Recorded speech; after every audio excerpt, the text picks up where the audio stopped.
How's it going, guys? Winter Kills here, and welcome to the first episode of my podcast. I'm still not sure what it's going to be titled yet, but we'll sort those details out later.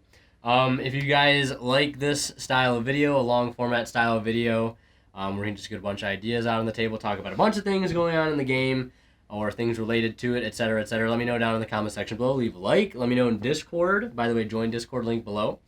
And we're just gonna jump right into it. It is September 18th as we're recording this because it is just past midnight.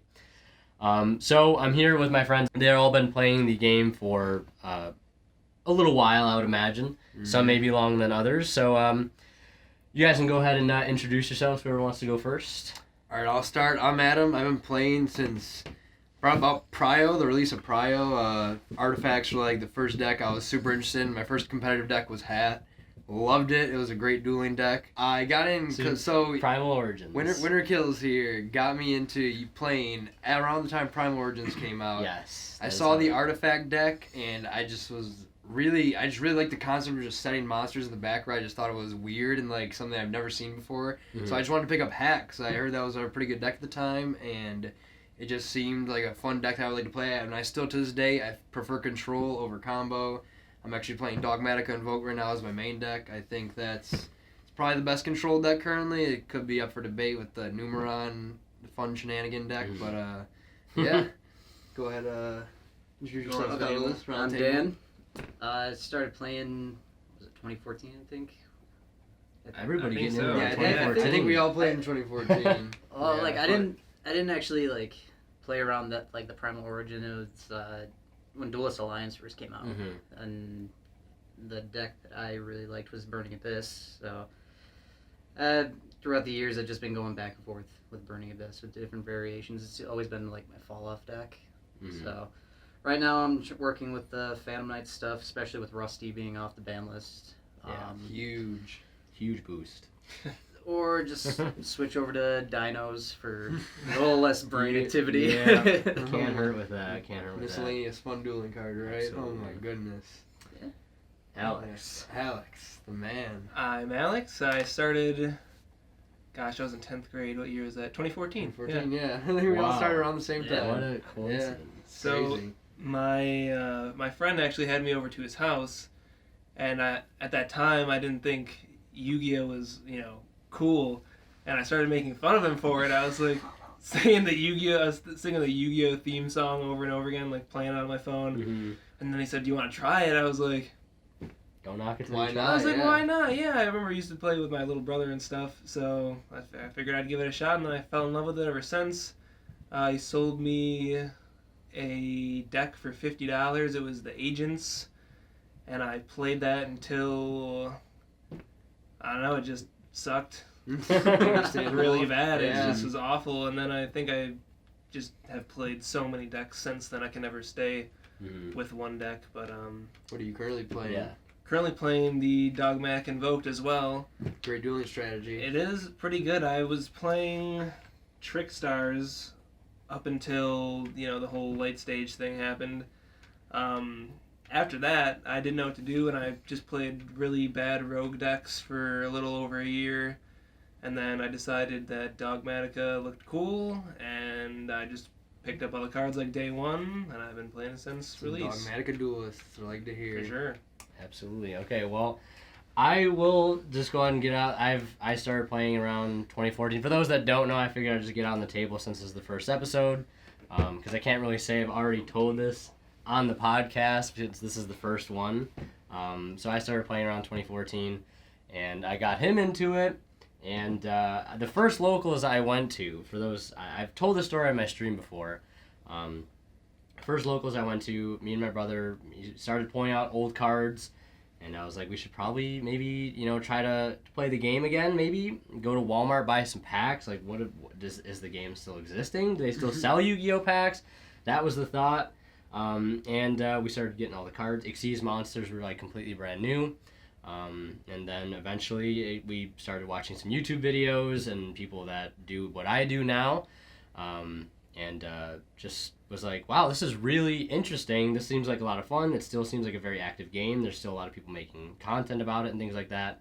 went to the place I went to play locals at when I was like maybe 7 years old, Highland Hobby. Good memories. Absolutely. 7 years old, oh my gosh. And played in like Yada Chaos format. That was like the first time and I was just always go there and just get absolutely destroyed with the terrible decks that I played. Tripping over my dragon words. dueling deck. Yeah, it was a warrior deck I had. I had a spellcaster deck because that's all I knew how to like put pieces together. Was like they're all spellcaster monsters, so they all Must be should go good, together. right? Yeah. And just completely got, swept under the rug every single time I showed it there. But a little discouraging, but it was fun. And went back in 2014 with a Cyber Dragon deck because Cyber Dragons were a very cool deck. I loved seeing it in the anime and GX and things like that. The structure that came out around that time too, didn't it, with Cyber Dragon Nova? I think so, yeah, I remember that. And the Artifact Durendal card too is actually True. Really good card. but that just came out in like Primal Origin too, so I got that deck going. I played against this kid named Joe. You remember him, and it was just me and him at the locals, and it was just 2 people, and they said, you know what, you guys can play, and there was 5 packs of Dragons of Legend. Great set at the time. The Soul Charge was in there. It had Mathematician, the Fire Hand, and Ice Hand, all that stuff was in there, and we played 3 matches, and whoever won, obviously 2 out of those 3 matches was the winner. That was our locals tournament. And I lost because I suck, and I guess I still suck, and always have sucked. Hey man, we all do. It's okay. And because he was playing a weird Blue Eyes deck, so like, all these like weird trap cards, like one of them was like the Castle of Dragon Souls or something. Oh my god, I remember that card specifically. Yeah. I do remember that card. And you put tons of Blue Eyes out on the board, and there was just nothing. Maiden, I'm sure. Yep, Maiden, absolutely all that stuff. I just couldn't. His deck was just better than mine at the time. Yeah, for sure. That's how it went. I lost, and then we talked about it. I talked about how my brother wanted to play Spellbooks because he was really into that deck at the time. And then 2 other people that happened to frequent that locals, obviously Billy and Glenn. They showed up the next week, and then it started snowballing, and they kind of showed us the ropes of the game, and definitely got us up to speed with the meta and all that kind of thing, and we just kind of grew from there. And it was nice. It was nice to have some older players in the game who knew what they were doing to help teach us younger players at the time. It was definitely a great thing. And realize how bad our decks were, and how things that we thought worked didn't work. A funny story is the card, I think it was called Tuning. It was like a trap card, and I'll put it up on the screen. Yeah, I know which card you're talking about. It's basically like it lets you like synchro, I think during the battle phase or something. Yeah. And I remember I always play you and Dave. You would cheat. And I would cheat with this card because it like let you synchro summon, and I thought it was just like any tuner and non-tuner. Because I didn't know that synchro monsters needed to add to the level. So I would just have a tuner monster on field and a non-tuner. I'd play this trap card, and I would synchro into like Stardust Dragon or Hot Red Dragon Archfiend, which at the time was like, if I got that on board, their decks would just lose to it. So I remember doing it the one day. I was so confident. I was sitting out there. I was playing against like either Joe or someone else at that tournament hall we used to play in. And I remember it flipped it up, and like Billy was right behind me. He's like, that's not how the card works. And my entire like life before me just shattered. Like I was like, wait, this is not how it works. I've been doing this for years. Yeah, you need to like have the levels added and everything. So that was funny. But yeah, we've grown a lot as players since then, and enjoyed, at least me anyways. There's been some rough parts, obviously, but I've enjoyed the journey the entire way. I'm sure you guys probably have too. Do you guys have any? Yeah. Do you guys have any like stories of how you guys like started going to locals and getting better? And anybody who like taught you anything like that? Yeah, I have one. I remember the first time, my friend and I, we started playing, and we heard about Dave and Adams. That they had a tournament, so we went there the first time. Parents drove us, and we get there, and I still have this Agents deck that I bought for $50 from my friend Colin. And oh man, my first round, I had no idea what like the meta was. And this was right at the time when Spellbook and Dragon Rulers were a deck. And I sit down.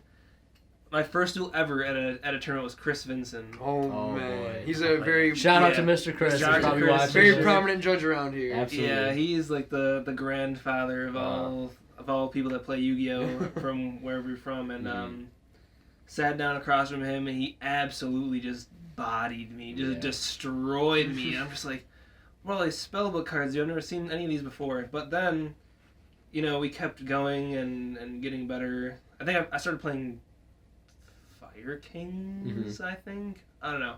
Anyway, I started to do better, but there used to be this guy that went to our tournaments named Ivan. Oh, Does anyone remember I Ivan? remember Ivan, yeah. Very So- fondly. He Spicy on. he was playing Especially on Mermail, and I was still playing Agents, and he was like, anyone want? It was like after the tournament, he said, anyone want a duel? And everyone was like, no, not really, because they knew they were just gonna get bodied by Mermail, and I was like, I'll duel with my Agents, and I don't even remember how it got to like game 3. Wow. Or maybe it didn't. I don't know. It was either a single or it went to game 3. Either way, I won because I opened up Valhalla, Hall of the Fallen, and Yeah. Arc Lord Christia, Oh, man. and just put it down on the field, and he just got so mad. Oh. He was like, okay. Still a very Can't good card. Still a good combo. Still a Nowadays. good Valhalla combo. and the Christia, still very good. Yeah. Combos are simpler. Not many decks can get over that, man. Even Nope. nowadays, you got to hard open that Lightning Storm. Or that Yeah. Infirm. Or that Forbidden Chalice. Alright, Dan, Dark what Lord. about you? Dark Any Lord. prominent first tournament experiences or any Oh, great people to teach you some things that you now know, or tournament wise, it was a very rough start for me. oh, man. It was It so always bad. is, man.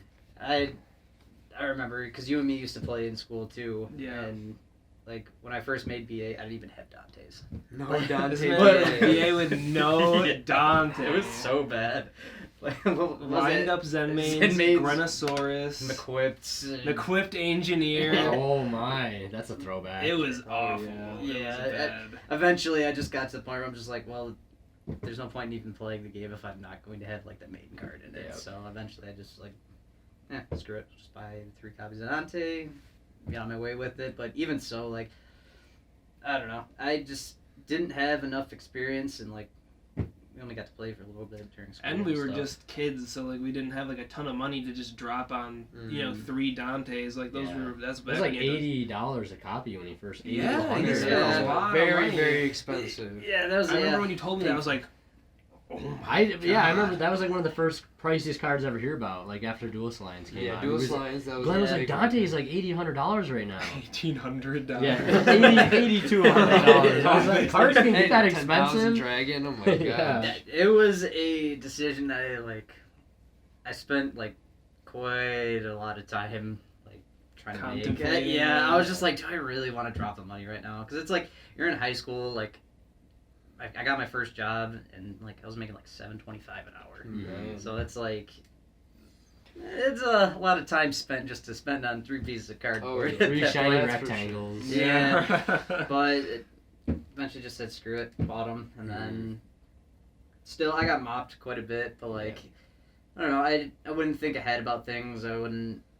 There was literally just no thinking. Honestly, it's just There like, still oh, I'm isn't. just gonna mill 3 every turn. You know. Dante Whatever. 3. Trying to Dante. attack for game, you know. Mhm. Put him in defense. Acid, So, like- acid golem. Oh, Yeah, oh, as we go with God. the skill drain, Yep. Classic. much skill drain. It's really fun dueling. Yeah, no, the tournaments, it was really rough for me in the start. But we played a lot with our buddy Colin, and he knew the game really well. I mean, he played before both you and me, pretty much all of Yeah, us. he I'm got pretty us sure. both into it. Wow. Yeah, because like, I got him into it when like we were really little, and I stopped playing, and then he got me back into it. But by You were that time, so against it.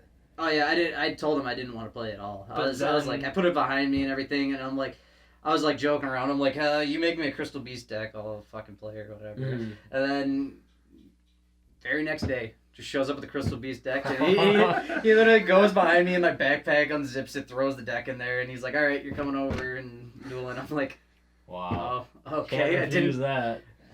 I said I'd duel, so I guess I'm dueling. Whole Crystal Beast deck right in your bag for you. Yeah, I Where was did he Perfect. come up with the cards for that? Just who has a Crystal Beast core just chilling? Lying You around. never know insane. with people, man. No. Like, Yeah, especially with my 9 million decks I just have. Oh, oh yeah, good. you had like a new deck like every month, dude. it was funny, but no, I played with that. I remember I actually beat him the first time we dueled. Like, With your Crystal Beast? Yeah, he was playing like Quasar Turbo or whatever. Yeah, But like yeah. he like didn't get the combo right off, so like I already dealt like quite a bit of damage to him at that point, and he left a doppelganger token in attack mode and Oh my attacking over it God, with the like yeah. Amber Mammoth or something. Oh my goodness! And he took the elbow from the Amber Mammoth. What a Mammoth. Oh, that's a funny card. Y'all ever Like- see the show and that meme? Yeah, actually, yeah, I have, yeah. It's a Was it? throwback. So Yeah. basically, the Amber Mammoth's voice in the dub, it was like a wannabe like Arnold Schwarzenegger. It was I so think I remember funny. seeing the clip on Twitter. Yeah, now. there's a clip on Twitter. I think it was on YouTube at Oh, first. It might still no. be, but it's a very funny clip. Mhm. If y'all haven't seen it, I would definitely check it out. It's hilarious. Mhm. Definitely going to look at Yeah, that. hilarious. But No, yeah, I think it's funny because everybody who gets into Yu-Gi-Oh, that isn't like. 'Cause I feel like for younger people, especially like us, maybe 5-6 years ago, whatever, however long it was, or maybe before that, you play with your friends, right? You're in your own little bubble of what decks you like. I beat my friend all the time. My deck's so good, and then you're like, you know what? I wanna let's go to a tournament, right? Locals, We can go to win like. Because for me, I know one of the biggest draw factors was like I can win packs because I just loved cracking Oh, packs, and I yeah. still do. And I can, Oh, yeah. I'm like I can win a whole box if I win the tournament, especially way back in the day. Let's go. You yeah. got first, you get a box. I'm like, that would be awesome. Like how many shiny cards did I get out of a box? Like, all I gotta do is win, sure. Easy. And then you show up, and then you realize how like just disconnected you were playing in that little vacuum. Yeah. And you sit down person to person, and you just get. The game is like over before you even realize, and your head's just spinning. You're like, I thought my deck was good. I remember that happened to me when I first got in. Like you guys all had the same experiences. Like it's I just thought my deck was crazy. yeah. I Everybody. thought like a Master Hyperion with 2 pops with Sanctuary in the sky in the field is unbeatable. Mhm. And then somebody just summons a lead yoke. Yeah. Yo, Battling yeah. boxers. And I just Yeah. lose Oh my immediately. God. Oh my god, yeah. Mhm. That is that format before like the 2014 era. It's like such a nostalgic format. It It's is. obviously because I thought that's when we started. So when we playing. first started playing, so like it has to be right. And maybe it's just me. I don't know if anybody else is good, but I feel like everything that happened before Duelist Alliance and Yu-Gi-Oh, as far as like the meta is concerned, is kind of like the Wild West.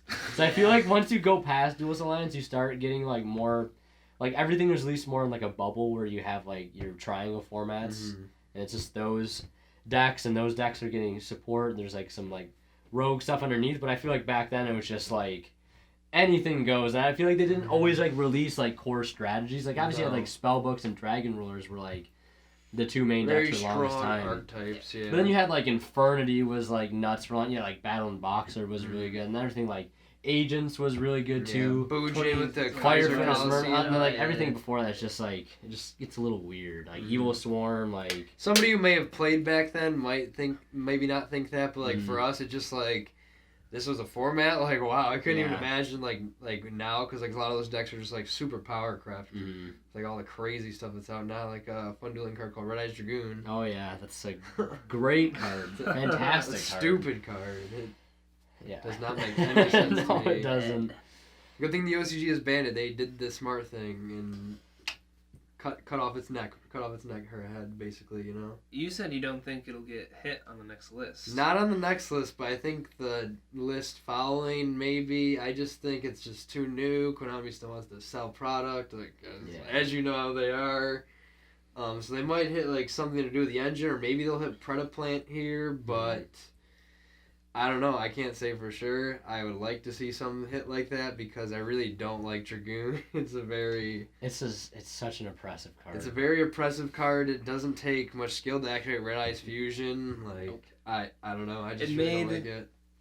Or what I heard somewhere that guy that plays Dark Magicians hmm at our locals just Yeah. like summons 2 of them. Yeah. Because Dark Magician on its own is not a good deck. Sorry if you're watching. It's just not a good deck. Yeah. And then just go 4-0 because you summon 2 Dragoons. Mhm. No, Yeah. what deck's getting over that? Unless you open Dark Ruler. Yeah. Yeah, or like huge. But good removal, luck. He yeah. summons 2 of those, and then you have to pray that you open one of your 3 Dark Ruler No Mores, and then can still Yeah. play and beat both of those, or still have 3,000 attack. I mean, I know you should be able to pop it, but like And if you invest anything into that play, you're just putting monsters on the field from just a pop, and then and you can do it take 4 so times. much damage. Yeah, it's ridiculous. 4 pops. That's absolutely. I couldn't insane. believe that effect is not once per turn. It's And then it takes Burn. all the damage. It's not like your opponent takes half the damage, takes no damage for the rest of the turn. all of it. The whole attack. He can still attack for. You're If he just- negates something, they both have 4,000. You lost the duel. Yeah. Like Instantly lost the duel. Yeah. Volcasaurus on 8,000. crack is what it is. Yeah. I remember when Volcasaurus used to be really, really Then good. you'd overlay it into, because it couldn't attack, so you'd overlay it into Gaia Charger. Oh my yep. goodness. Piercing damage was really good too, Huge. and now it's just like It's like, why did how you the even play mighty that have card? fallen. Yeah, exactly. So the next thing I want to move into now, and I actually just had a new idea, and we'll get to that afterwards. But as players, because I know everybody's got different goals when they play Yu-Gi-Oh, whether it just be to play locals or some people want to go to YCSs and top those events or regionals or OTSs, which obviously there are none right now. But I feel like with everybody just being cooped up inside or at locals, everybody's kind of got that itch. It's just growing and growing, like to go to a competitive event and try to do well and, you know, try to make something of yourself as a player. So I'll go ahead and we'll go around the table. Aspirations as a player. What are you looking for if you've done any premier event tops or anything like that? Well, What are ever you since looking I for? started, I've always just wanted to, like, consistently do well at events, whether that be a regional, locals, or a YCS even. Mhm. I really don't have premier tops, I guess. I've topped a bunch of regionals and, like, OTS championship tournaments and stuff like that, but never a YCS. Never even made day 2 at a YCS because I just like to just punch it out of the park. Like, it just Same here. show, like, I just shows there's more for me to work on as a player then. But with the amount of testing that we've been doing lately, just because like we've been cooped up inside, I feel like once like tournaments do start back up, I think I should have a decent enough chance to go back in like strong and potentially top a bunch of events like in the near future. I would love to do that. I would love to, as like a long shot, but go to Worlds someday. Maybe not as like a competitor, but definitely just to go. Mhm. Like it was supposed to be in Florida this year. I'm kind of bummed that we couldn't even go to that because. Yeah. It would have been close. We could have went, but it is what it is. But yeah, I would definitely like to top a lot of events and just do very well consistently at this game over time. Like all those big names that people might know, like Billy Brake, Pat Hoban, Yeah. a whole bunch of them. But Mhm. yeah, I just want to do well, get big prizes, get some nice collection of shiny prize cards. That'd be amazing. The recognition Yeah. that comes with it as well. Absolutely. That'd be wonderful. More so for me, just when tournaments start back up. I know they started making Niagara a YCS location just across the border, so I mean, I'd like to just top there. You know, nice for the hometown, Yeah. real close by, Mhm. and even like all of you guys, even if we make day 2 or something. Like, Yeah, that's the dream. Get the Buffalo boys going, topping. That's always cool because like when somebody tops an event or like, even like wins a regional or like does well at a regional, it's just cool to have like your own local recognition. Like you don't even have to, even if you just top and then everyone back home is like, oh nice job. It just like feels good to get that little pat on the back, like you did a good job, you know. Absolutely. Yeah. Put in the work for it, it'll definitely Get you that little come bit out. extra respect too, like Yeah. on the locals, which is cool. Like so people know like that you know what you're doing at the game and like things like that. Yeah. Mhm. Yeah, and for me, it's definitely I haven't topped any events, unfortunately. I've gone to very few of them, and my goal this year was to start going to more. We had a couple lined up. Yeah, We did. Yep. We had like 3. There was Niagara, Toronto, definitely. right? Toronto. There's a Toronto regional coming up like in March, I think. Mhm. Or, like back when that was. There's 2 in Maybe a Toronto couple every year, more. right? Yeah, there's a couple there. Like one in the beginning and then one in the end. Usually, yeah. Yeah. But So a Definitely bunch missed lined out. up, but yeah, COVID, man, and, like it sucks, but what a time to be Yeah. alive. yeah, really, and it was like because first it started out with like in February it was the regional, which that was a train wreck. I've told the story on the stream yeah. where I showed up and I didn't know I needed to pre-reg for a regional. I drove like an hour and a half, hour 45 minutes out to Rochester, and I got turned away at the door because they had no more seats. So that was very frustrating. Because I was playing Block VA, I was very in tune with the deck, and I'm like, if I've ever had a chance to do well at a regional, like this is it. This is the chance. And then to get turned away at the door was just so Demoralizing. disheartening, and just it was just defeating, and it was horrible. You drove all the way there just to give me 3 Planet Pathfinders. I literally did give him 3 Planet Pathfinders, and then left. And he was like just storming off, mad. And I said, and we didn't even really know each other that well at that time. And I was just like, oh, hey, Mike, can I get those 3 Planet Pathfinders? And he just didn't say a word.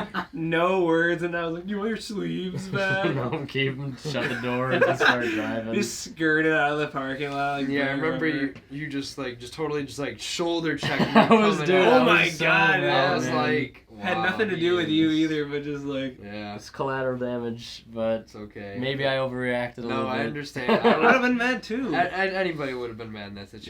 Because it was just like getting there and then like seeing there was a huge line, which like there always is a huge line, especially at the place in Rochester, Millennium Games, and I was like, okay, we'll wait in line, and then I remember like seeing a glimpse of the front door, and it was like 2 signs. One was like, this is the line for people who have pre-regged, and this is the line for people who have not pre-regged. So I was standing in the line with the pre-reg thing because I didn't know at first, and then I kind of saw the door with the 2 different signs, and I like got my deck list out, put it in my binder, and then I kind of like walked over to the other line because I didn't want to be that guy.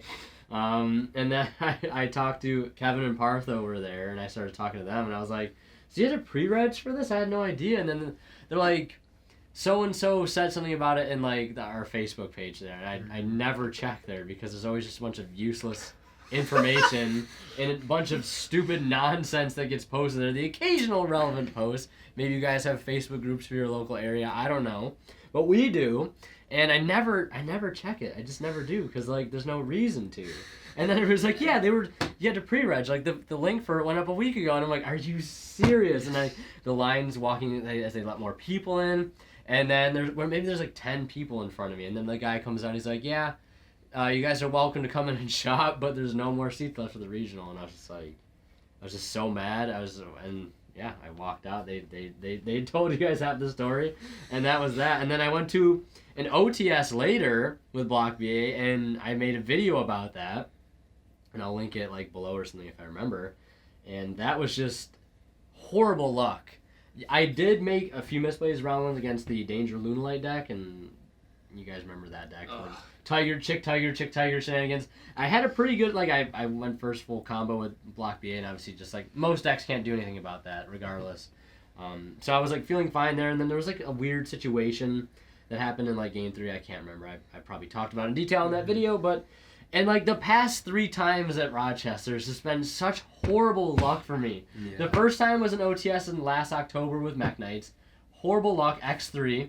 Just out immediately. Bad matchup after absolutely horrendous matchup. I think the last guy I played in October was playing Cosmo, and he like flips up Summon Limit, like anti-spell fragrance, and just like I brick too, of course, and it was just he has like Psalm Strike for all my Mech Knights and everything. Like it was just that OTS, then the regional, and then that really other bad OTS that happened after that. And it was just, and then we were gonna go to. I remember on the way back we were talking about how we were gonna go to another regional, either like in PA or Toronto. Yeah. Because I really wanted to keep going because I had still had a lot of momentum with Block BA, and then the COVID stuff happened. Yeah, because we were saying like we were starting to hear about it, and we were like, should we even go? Should we just not? And we just didn't go, and then they canceled everything. Yeah. But to get back to the topic we were on, I would very much like. It's always been a goal of mine to top a premier event, whether a YCS really.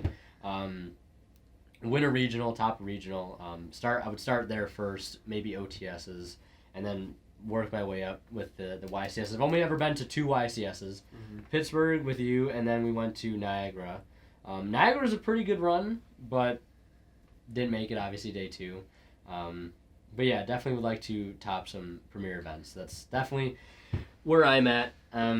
Just because, like, I think we all can agree, having that feeling of putting all that time into it and then going into a room filled with all those people and then just coming out as like, the winner or one of the top people out of all those people and just having the title, the recognition, everything that goes with it. And it's just, especially for somebody who's really competitive, it's like that's exactly what you want out of it, especially as a UV player. As long as we've been playing too, like you think it'd be about time, like to like that, you like need to have that happen. Consistently topping. Yeah. Yeah. And some people are different than others. Some people start playing for like a few months and then they're just like They're just gods at the game. they get lucky, yeah, they're whatever. Just crazy at the game. Like Wiz, one of those people that just had a really good Paleo run with god, Paleozoic. yeah. You guys remember Wiz? He doesn't play anymore, unfortunately, because the Toad hit was too much for him. Too much. I heard that there was a rumor that he played again. Oh yeah, Yeah, now that I thought I heard something about that. Toad was back at 2, he gave it another run. I think he said he had fun. He had fun. He said he might consider coming back. I think you said too, right? But maybe nothing like too serious. Mhm. I mean, he might have a bad time now that Duster's back. I mean, it's only at 1, and I'm sure he plays a lot of things to negate that, but Mhm. Yeah, Like it's he might second also. round. Yeah. Like Yeah. it's just you're just Lightning winning. Storm, Duster. It's evenly matched. Has been around when he was playing Yeah. and when he stopped. Danko said Feel the same like thing. Paleo might also struggle with Dragoon just a little bit, but I mean, what deck doesn't? Exactly. You know. I think somebody Come said on. something at Hog the other week that he would consider. He's like maybe not this format. He's like let me know when Toad comes back to 3. I think Yeah. somebody told me Yeah, that. I can't someone remember said who. that, But, I think. Yeah.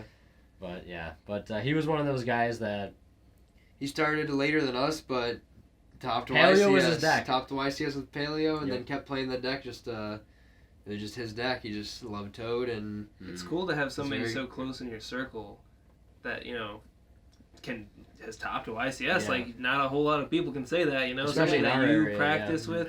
Mhm. Like, I've topped Like- couple like- regionals. a couple regionals Yeah. and an OTS or two OTSs, but YCS. That's Yeah. that's nuts. That's the He's big also goal. very knowledgeable of the game. Like He just has the brain for it. Anything he puts his mind Yeah. to. A lot of some people just have the mind for stuff like that. You think about something, you put all your effort and time into it.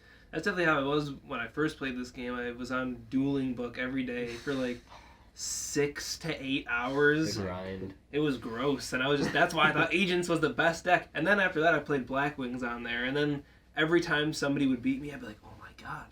I got beat by Vylons one time, and I was my like, God. I was like, Colin, this deck's nuts. This deck's called Vylons Vylon. are It's crazy. crazy. He was like, what? That deck's trash. I was like, nah, dude, it beat Blackwings. It's Blackwings is the best crazy. deck? No way, man. No that's, way. That's the next hurdle is to get the Vylon deck matchup covered and be able to I'll consistently never be beat able it. to beat Vylons. It's nuts. Yeah. So the next thing I want to talk about is this is something I just came up off the top of my head, but as we were talking about older formats, sort of like nostalgic things, and since this is the first podcast, it's the first time everybody's being on here, so we might as well get some of these things out on the table. And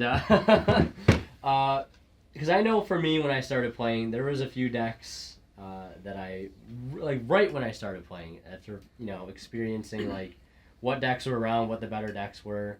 There was like a few decks that I always wanted to own for the longest time and never did, either because I played something else for so long and then eventually the want to play it kind of subsided, or I could never really afford it at the time. And I know for me, one of the first things was spellbooks for the longest time, mainly because it was one of those decks that was like tier 0 at the time. Obviously been hit, like Fate just went to 1, I think, a few maybe Judgment years ago got back. banned. Judgment was banned, but it was still one of those decks I really wanted to play, but everything was still so expensive. But then again, I got into Burning Abyss later on, which was still a kind of an expensive deck with Dante and everything. But Spellbooks was one of those decks that I always really wanted to play, so I don't know if you guys had any of those types of decks when you first got in. You maybe saw a few times, like, that's a deck that I really wanted to own, and then maybe never got your hands on it, or was it something you, after a long time had passed, was something you finally picked up to kind of fulfill that want to own that deck. Because I know for the longest time, like, Grand Tower was one of those really cool cards, or like getting the Ultimate Rare Spellbook cards or anything like that, so. I mean, I think for me, I don't think I actually have a deck like that, but, so, before Necroz came out, I saw it on Dueling Book, right? Because I was just going through like the new cards, and I was like, "Wow, these cards look awesome." They're like old Synchro monsters, like Ritual Retrains. I was like, I love Ritual monsters, so just really wanted to play it. So I started testing it on there, and then I just fell in love with the deck. It was just like the deck for me. Like I was like, this is like an amazing deck, dude. Yeah. And it ended up being a really good deck. But Oh yeah. as people who played in that format know, Brian X were very expensive, along with a lot of the other cards like Valkyrie and Trishula. Yep.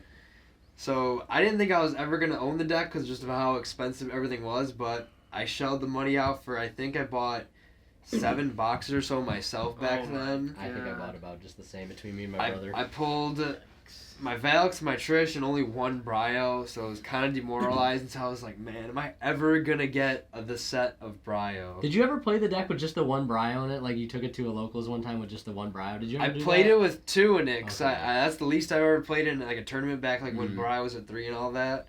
But yeah, because I just had to borrow because I was not playing with just 1. That'd be really risky. Yeah. It's very, very inconsistent. But yeah, I didn't have 3 Brio for the longest time until I actually bought some from some people around here who also pulled the set. I had spent $100 on each, so Yeah. $200 Oh my in addition to the 6 boxes I already bought. Like, I remember I But- did something similar for Necros too, because I Yeah. had a binder that I sold for like $400, mm, and then the same day spent $400 on German Brio. Trishulas. Yeah, German Trish, Brios, and like some other cards, and it was just what you had to do because That's what you that had to was do, the yeah. deck. But, that like, was the deck. I thought I was never going to own it, but like I got there and I owned it and I played it for that whole format. I fell in love with that deck. It was probably still one of my favorite decks just because Unicorn is an amazing card. It's kind of a little helmet, but you know, Yeah. I like controlling the game, like control type decks, and Necros is sort of like that mid range like combo control, but it was a very fun deck and I do miss playing it. But I'm glad that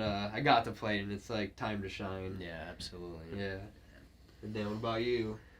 I mean, for the most part, like, if I saw a deck, liked it, even if it wasn't like the greatest deck, I'd try to get it. Mhm. I'll just go like a little bit at a time, like, especially like in high school, just like buying random really good cards. I would like limit myself to how much I would spend every Mhm. single week, just so I'm not like blowing all this money on cards. Like this idiot here. Yeah. And like I never bought like boxes or anything. I always just bought the singles. Smart man. Yeah. But I mean, Wish I don't could get do me the same. wrong. But like I know we made so many trips to Walmart, and we would just buy just nonstop Yeah. blisters. Yeah, But- everybody's done that.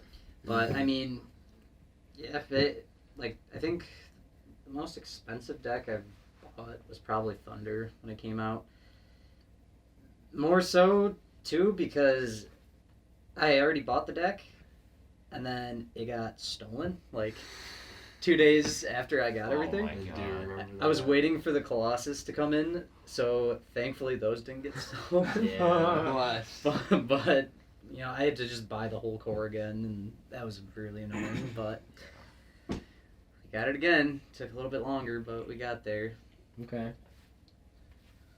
I don't really remember ever like wanting a deck and not getting it because I used to work at Kmart, and Kmart. like every penny I made at Kmart just went into Yu-Gi-Oh.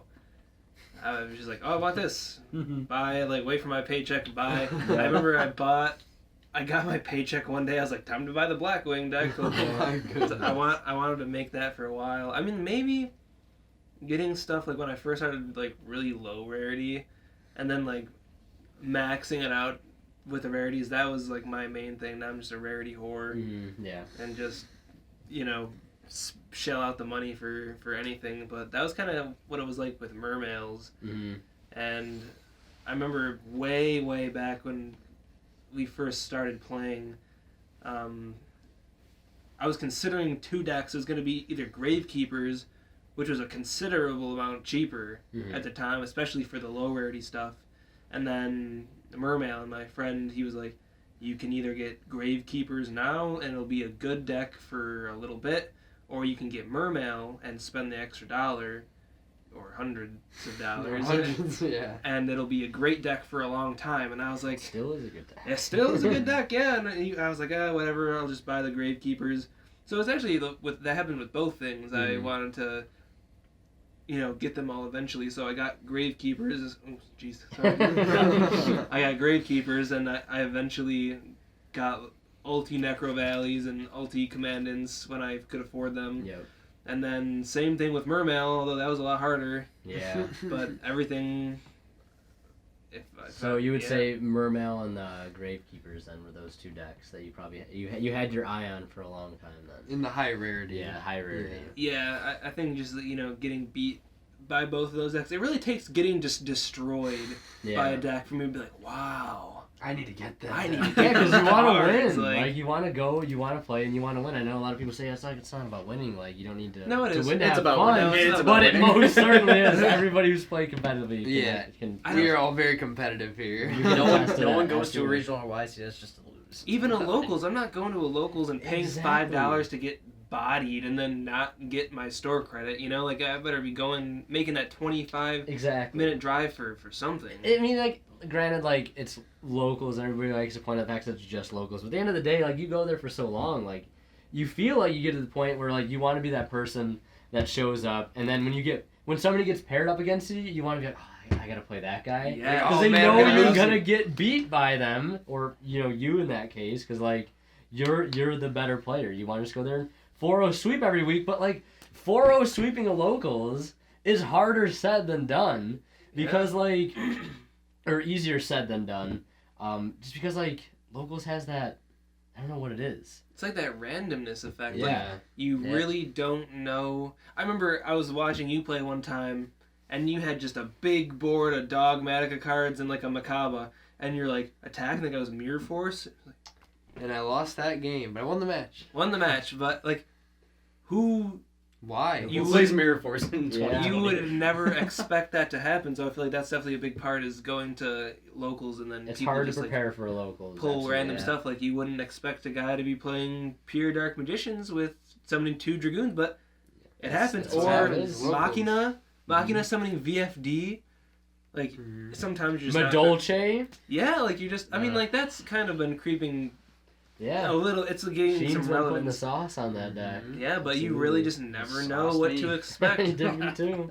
Especially with people switching up their decks and stuff. Like Week to week. Week after week, like Johnny Vu, he Like does Johnny the same Vu, thing. Sheen, Pooch, they all Yeah. do. They all play a lot of different They're decks. the wild cards. It's easier to Yeah. prepare for those bigger events because everybody you know, really wants to do well, so you can Mm. kind of get a wider look at when you go to locals. It's that small environment. And Yeah. the thing I hate about locals though is when I feel like every time I go, I end up facing like one of you guys, and So it's it's like like we a circle, test yeah. we just test against each other like every single day, like whether it be online or IRL. And it's just like I don't want to face against you. I want to face against these other people. Exactly. It's like that happens when I you go to events too, like regionals and stuff. You get That's paired up from never somebody from your own I have locals. played a lot of people at big events. At YCS Pittsburgh, I played Wiz round 2, Did you win? and I beat him in the True Draco Mirror match 2-0. I forgot he Oh, played that. He deck. played that for that one event, but then he hated it because I'm pretty sure he dropped pretty early, unfortunately. But Happens to the best of Yeah. us. Like you can go X3 drop, and then your next YCS You get top. 3rd place. yeah, like it's just how it goes sometimes, you know.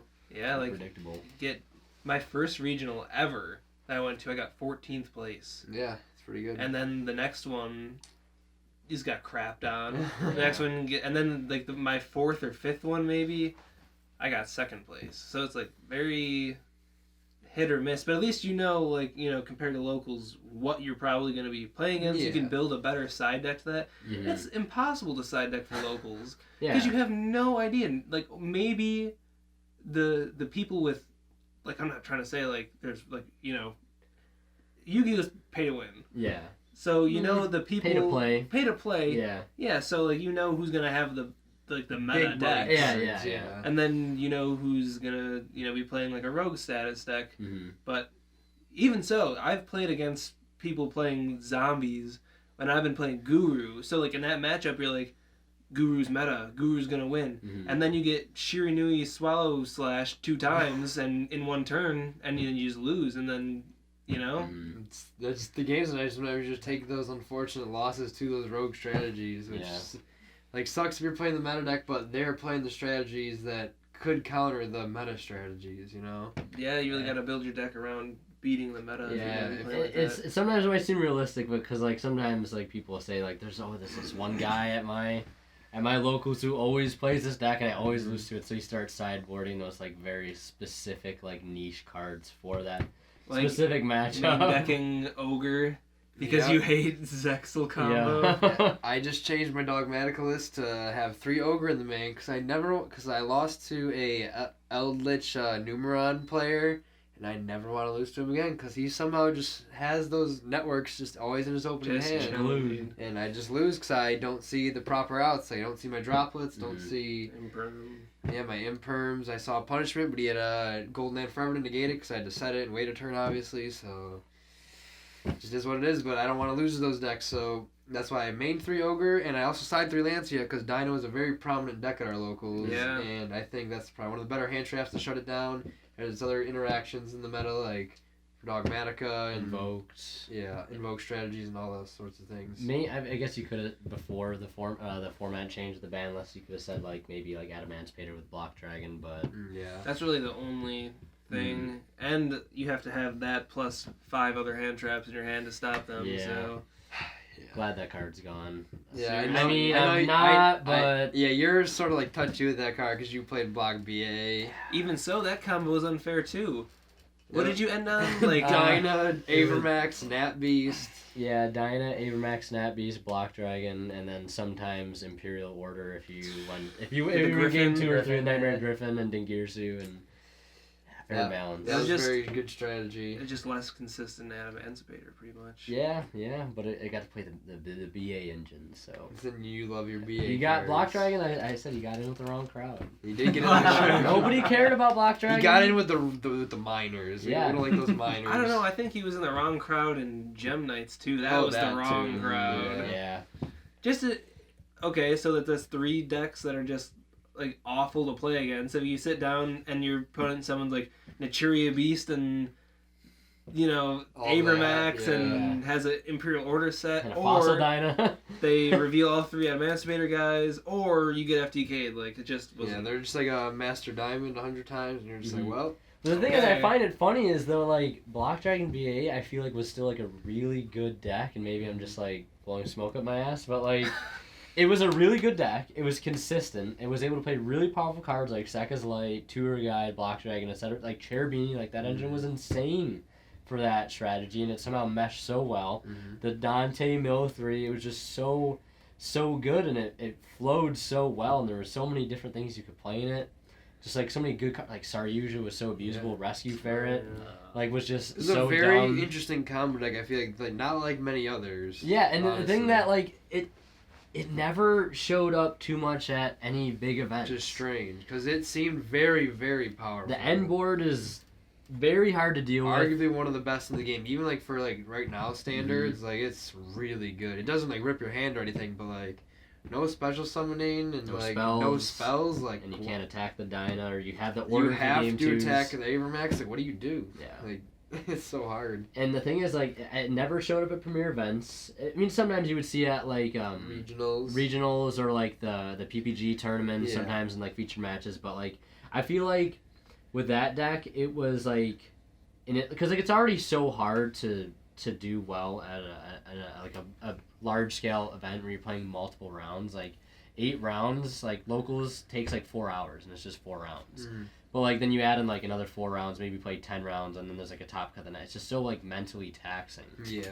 Playing any deck, whether you're playing Guru, which is a helmet deck, doesn't take much brain power to play, or whatever, maybe True Draco, whatever it is, those control decks that people think are, you still have to be on top of your game the entire time. Those several out, you wake up really early, you're playing all those matches all day.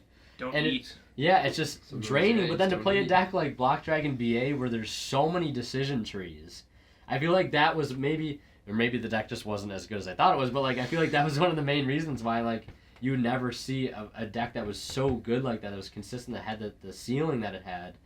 It was just because you had the mentally taxing stress of a tournament, and then on top of that, just your deck was just such a wild card. You could open 30, 50 different types of hands, and they could all play out completely differently.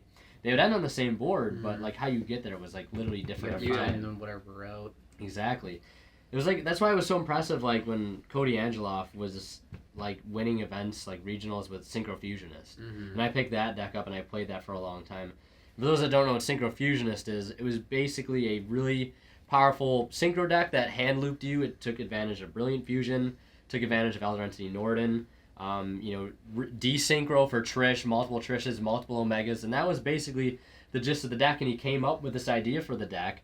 I don't think it was Cody Angeloff that came up with it. I think it was somebody else. I forget the name of the player, but he basically took the idea from him, made a few changes, I think, and then he just, like, went to a few regionals and just stomped people with it. And it was like, how do you do that? Yeah. Like, I have a hard time right now playing Infernoble Knight, which the combo is pretty linear. And, like, going 4 at locals, like, this is my last week playing Infernobles exclusively at locals, and I still have yet to go 4, which is still, like, mind-boggling to me. Yeah. Maybe I just suck, but it's...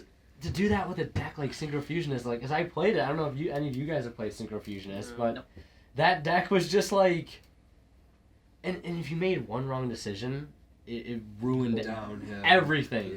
Yeah. It was such a punishing deck where, like, if you weren't, like, the deck would punish you if you weren't on your game. So, like, props to people that can play those decks. And then I just went on, like, the tangent with Block Dragon BA because it was like, I missed the deck.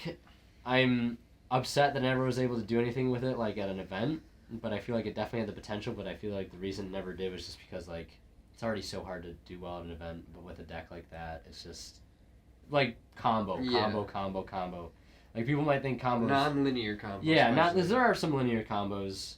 They're still hard to, like, work around, like, if you get hand trapped here, et cetera, but, like, those combos take it to the next level. Like, what was that combo that had, like, 90 steps? There was, like, exactly 90 steps to it or something. Oh my god! It had some, I can't remember because I think Lithium made a video. I was gonna say, yeah. So like the combo that takes combos.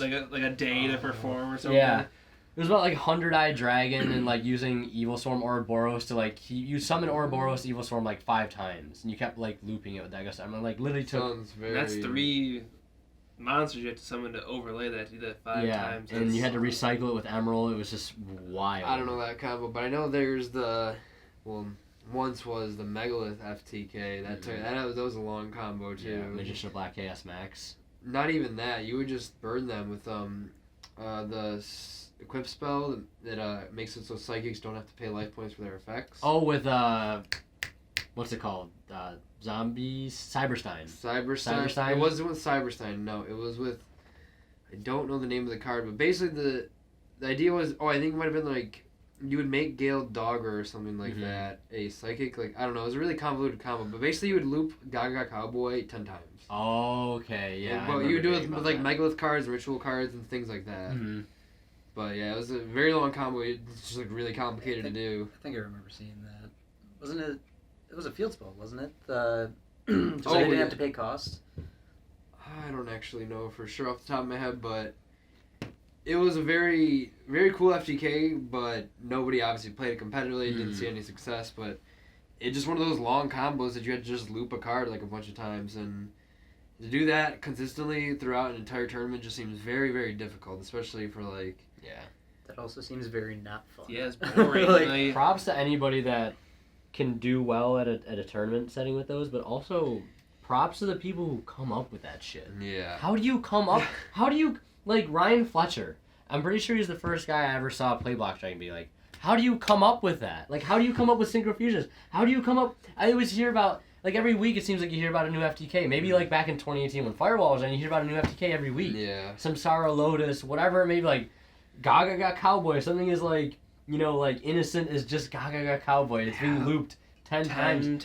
Who comes up with these things, man? Like, I think I'm cool for coming up with a small tech, but, like, how do you... I wouldn't be able to sit down and be like, I think I could loop Gaga Cowboy 10 times. I want to get on that level, man. I need to get on that level of thought, like, just thinking outside the box. I just don't know how you do it. Like, I don't know. Like I'm sure we've all been deck building sometimes. Like, yeah. Oh my god, I just found this really cool tech. This is it. This is the tech. And then, like, this is it. Like, people are going to start copying me because of this. But, like, to come up with an entirely unique deck. Whole 40 cards of just your own creation. That's good. Yeah. That's good, too. Like, I could come up with a 40-card trash deck list right now, but, like, it takes a special kind of player, like you said, especially with, like, Cody Angeloff. Not only to, maybe he didn't come up with that, but, like, to play that, I don't know. But that's nuts. But, yeah, I've never come up with, like, a deck like that, but, like, even when like Lynx before they first came out, there was just like a whole firewall. Oh, yeah. What was his like? What was the player's name? Jeff Jones. Jeff Jones. I fucking love Jeff Jones. You know what? And then you can go back to I love Jeff Jones because he's the type of guy. He's the type of guy that can take. Like, I remember he was playing that deck called Heavenly Fire. It was Volcanic and Star Seraphs. And, I love the idea of being able to take a rogue under-the-radar deck and winning with it. Because it's more satisfying than going to a tournament and winning with something that's already deemed as meta as one of the best decks. Like Speedroids. I love Speedroids. It'd be so much more satisfying to go 4-0 at locals with Speedroid than it would be with Infernoble Knight and anything like that. Why But, don't like, you do that? We will be doing it. We will be. Just mark my words. October. Right here. Clip Got it. something for you. Clip it. Clip it, even though we're not every streaming. week in October. Baby. Exactly. But, like, to be that kind of player that can think outside the box, utilize other decks, is, like, huge props to Jeff Jones. He's probably one of my favorite players all the time, but you can go back to what you were saying. Sorry to interrupt. Yeah, I thought I'd come up with some pretty cool techs, like just playing the decks that I have been playing, but like I don't think I could ever come up with an entire like rogue strategy on my own that I could top with. It'd just be way too hard. Like I thought I was crazy for coming up with a tech of Starship Spy Plane back in Zoo format. That card is nuts. Card is nuts. Like I have to look this put it up on real the screen. quick. I played two of that in my main deck. It was absolutely crazy. I will put it up. Basically, on what the it screen. says, if there's an Xyz monster on the field, special summon it. And then when it's special summoned, you get to return a spell or trap card and that your opponent controls back to their hand. That's what the card is. Level 4 Wind. Yep. Opponent controls the face of Xyz monster, you can special this card from your hand. If Sorry, your what's opponent my card? controls. Yeah, if your opponent controls so back in Zoo format, everybody's gonna have a giant. Everybody's on gonna the just field, chill or the an emerald giant. or Yeah, whatever. everybody has an Xyz monster on the field and back row.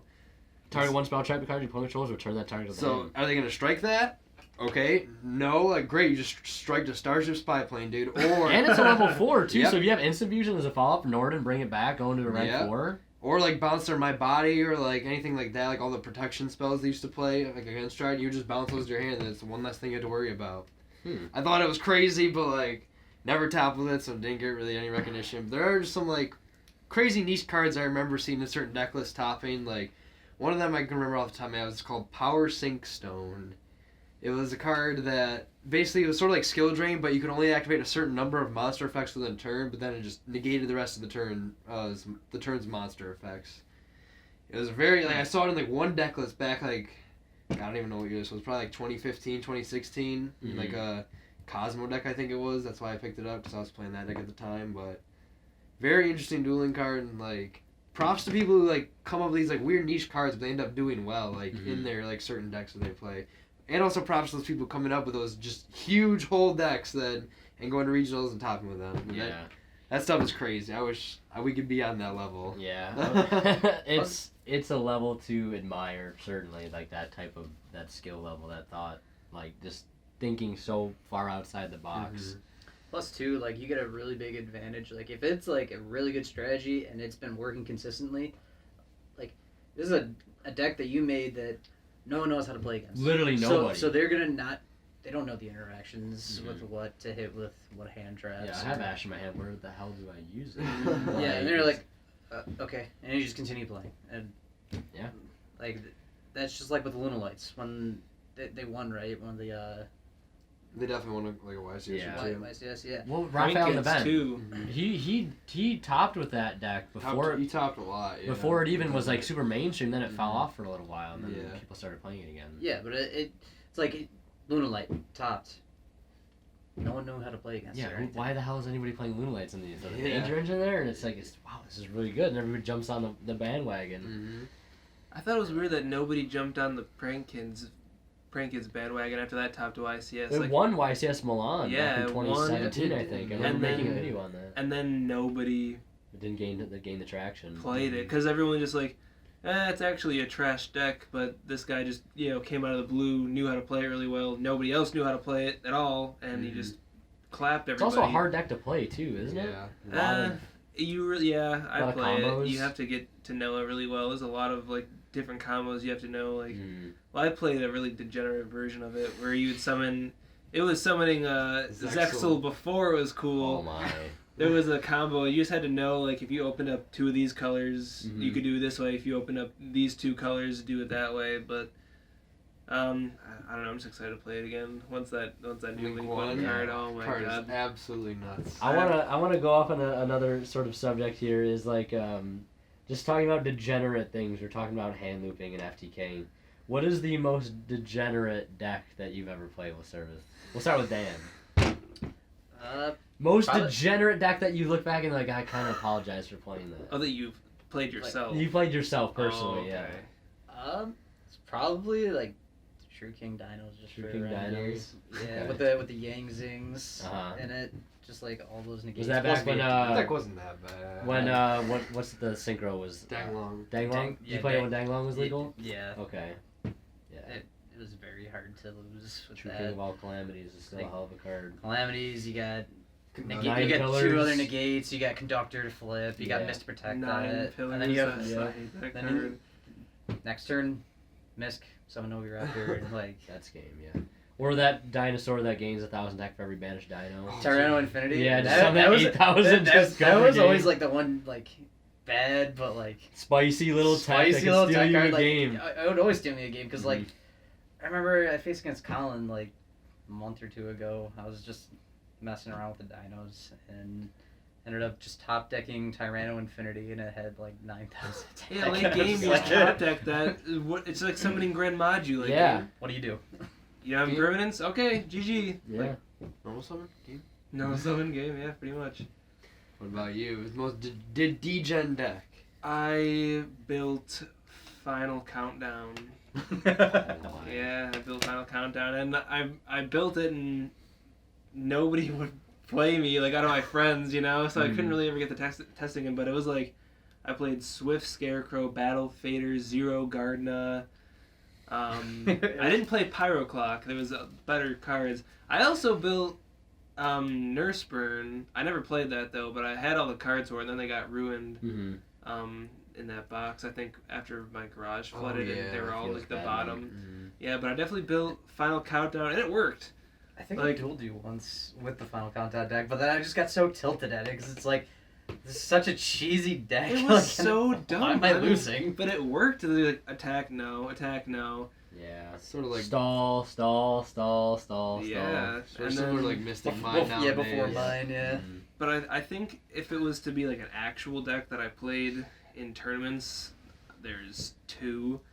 The first one I played was Yosenju Kaiju with Oh Kaiser my. Coliseum.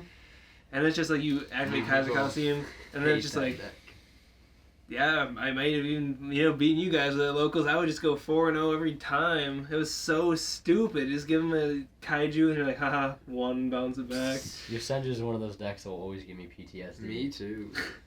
And then just Trickstar. Like, Reincarnate. Oh, Reincarnation, my Reincarnation. Draw Oh, Lock, no. I remember the longest time I wanted Reincarnation to be banned, and then it just got swept under the rug by everything else that came after. it didn't get swept under the rug. I think it was still really solid. But then the Orcus came out. Yeah. They abused the Light Stage. It was a good card. It still is a bonkers card. It's a really good card, but it wasn't doing enough without the Orcus to make it really degenerate. That really turned it like 1 card Mermaid start your combo. Yeah, Bardiche. And yeah, Bardiche, like that made it really gross. And I know that now still people I've heard are using like a 1 Light Stage, 1 Korobane to make a Dragoon. Still a really good engine. Still really good engine. Free special Dragoon summons. Makaba, right? But like, if you're playing like Dogmatic Invoked, you just play those. I'm not sure if you could still summon. Yeah, you with still do combo it. So, with so You the have to play summon is Corbane first. Right? Korobane, Alistair, Invocation Search, Link, Oh, Predaplant, okay. then do Invocation. Yeah, so Yeah. Macabre Dragoon. It's like And Light Stage is also just good against back row decks. Too. any So- back row, yeah. I don't know. I don't think it deserved it. I think it should still come off the list. I think it could, yeah. But I don't know. 100%. Maybe not, because people are gonna make Dragoon with it and not Yeah, use it true. for like. I was using Absolutely. it to search Trickstar you monsters. you were and just play Trickstars. obeying by the law. You were following the law-abiding law. You were citizen. law-abiding citizen. I'm So, just playing If Trickstar. they just put a hard once per turn on it, like they should to a lot of cards that are on the ban list, all these cards wouldn't be such a Yeah, problem. exactly. That's like you open 3 Light Stage, you're just like, I'm playing Trickstars, you know? Yeah. Like, I got this and this, everything you need. And then in other decks, you can just like, I don't know. I'm still salty about that, Konami. Please fix that. Please fix that. Hopefully they hear your prayers. Oh, man. Do you want to go next, or do you want me to go? You can go next. All I'll right. save mine for last because mine's very degenerate. So my most degenerate deck, and there's videos of me covering it on the channel. I did several deck profiles with it probably, and it's interesting because it's kind of come full circle because the engine that I used in that deck, I was recently playing in Infernobolite, and maybe you already know what I'm talking Oh about. yeah.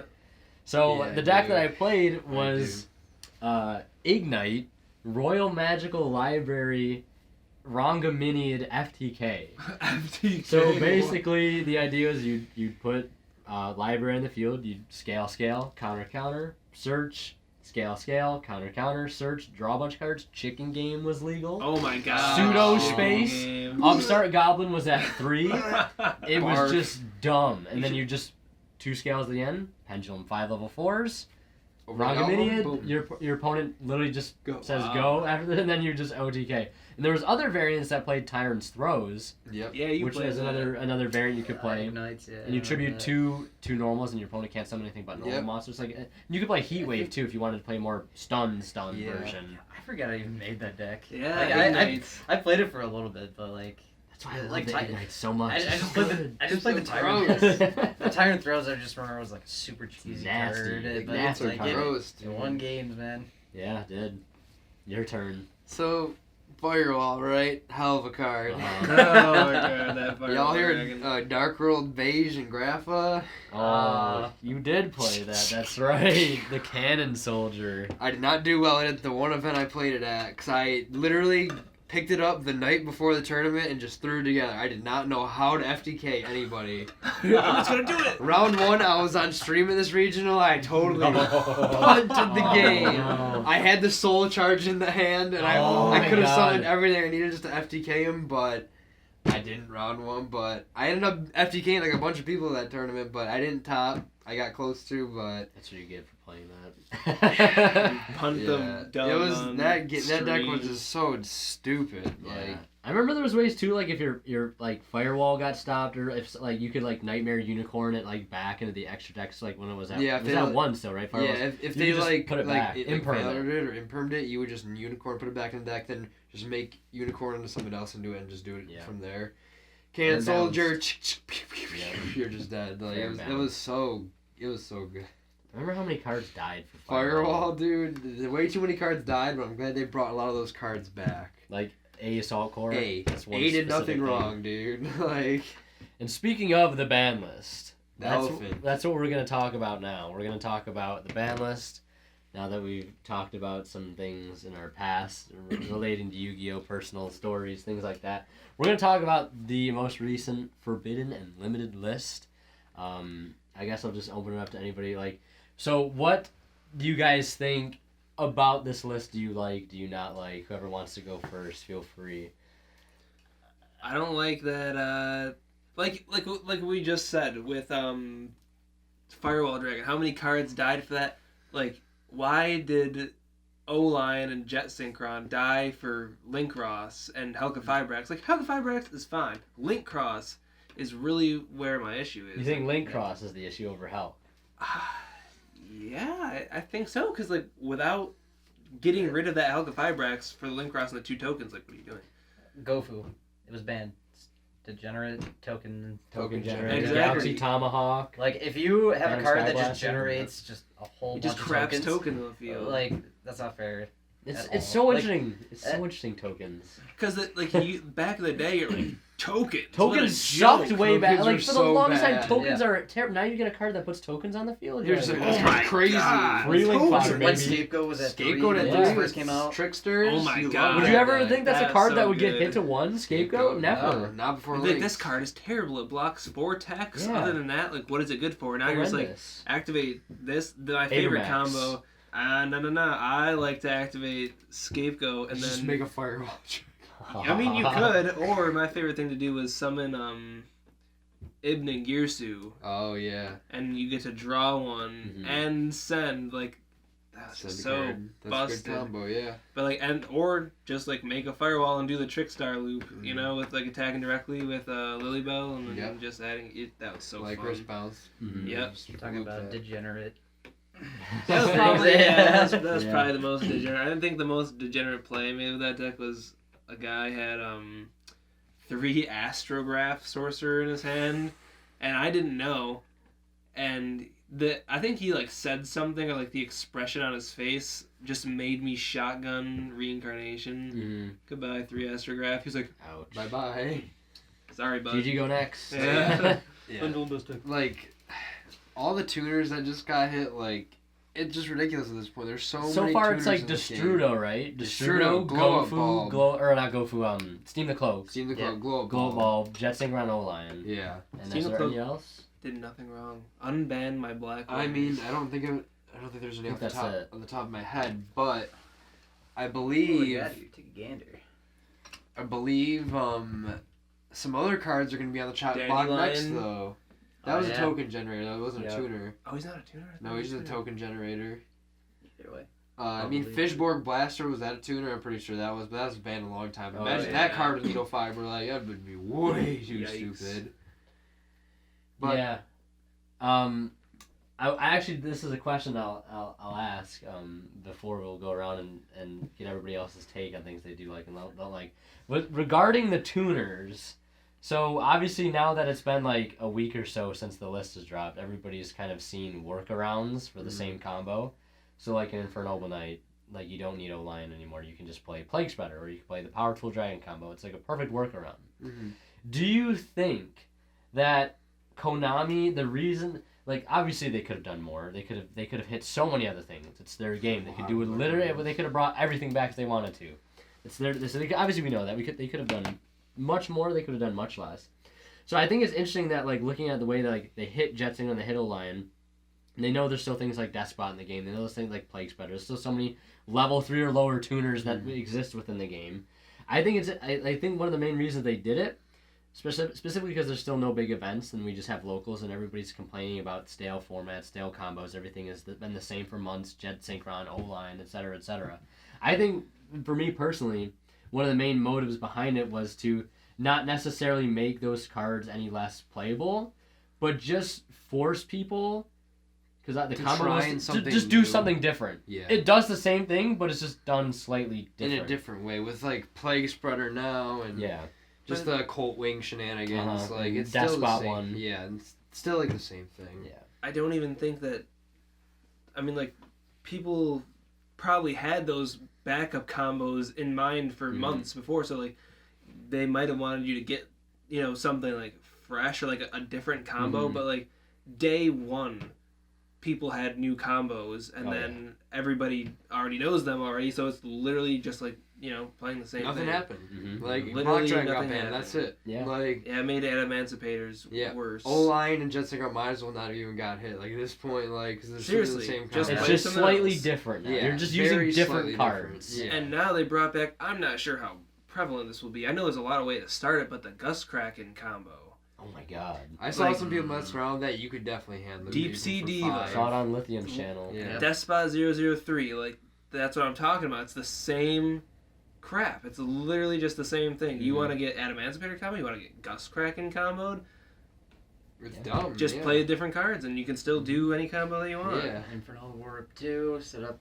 negates. Smoke Grenade probably should have got banned, but It definitely should have. Smoke Grenade as an Infernal, that card, I think that would have been a fair, like, obviously they could just Axe the Sold, right? But then the deck is, like, just donezo. And But, you like, have I think a really balanced good- hit, to keep everything in check, I think Smoke Grenade's a perfect hit. yeah. You still have Connector, Mm. but Connector's not as powerful as Smoke Grenade. It also rips out the hand trap. Yeah.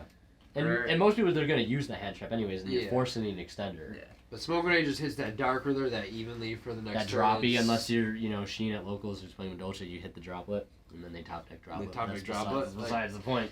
just I'm like a Yu-Gi-Oh. little salty about it, but They want to keep the cards that rip cards out of your hand in the game for some reason. Like, they brought back Gus Crack and they left Smoke Grenade. Why do they want these combos to continue, especially when they knew that hitting Jet Synchron and O-Line does nothing? yeah. You Hand know? control is such a fine line to walk in Yu-Gi-Oh. Plus, going back to like these people that just have like this great mind for building these random decks with these combos. Like, you mean to tell me you're bringing back a card that was already used for hand loops? They're not gonna figure it out. Yeah, that's Like- the thing that makes like almost no sense to me. I think like the Mercuria was whatever, they didn't errata it for a couple days after, but then they changed it so it's official now. Yeah. So you can't deck somebody out, Mm-hmm. as should be the case. You shouldn't have that. But then they bring it. There's always sometimes the ban list is right on a T. Like they did a perfect job, but then sometimes they're like, you're like, okay, and then like, wait, what the fuck is this? Why did they bring the Gust Kraken? And why is called by it's a still, 1? Yeah, it's still viable. Like that Gust Kraken hand loop is still like something that is 100% able to be pulled off. It's not like they needed Mind August. I think Mind August is still Mind August is at 1. Still at 1, but they don't even need. No, you don't even have to play that. Multiple Mind Yeah, August. Mind August is definitely You at 1. loop Gust Kraken a million times, and then your opponent has no hands, and then you have, like Gust Kraken, M7, some other big monster I forget, and just attack. Omega. That was like Yeah. I don't and Pot of understand. Avarice is at 3 now, so you don't even need Mind because Mind August recycles. Yeah. So you don't even technically. I mean, you play 4 Mind August Definitely now. Technically, should still play Mind August. Oh, absolutely. Yeah, but definitely they still play that card. Gust Kraken. I think we probably all agree that's probably the hit that made the unhit, I guess, that made the least amount of sense. Obviously, they could have taken the axe to Hulk or Auroradon, and just Link Ross, or just cut it right off at the head. That is probably the weirdest thing that they brought back, because I could have expected any other card before that. Like, why is Inzektor Hornet still at 1? Yeah. Like, is that deck really gonna do anything, or let me think of another card here. Maybe man, I don't know. This was a bit ago, but Stratos. They finally brought that back. Yeah. Stratos for the longest time, before For they even got any good support. reason. It was just on the ban list.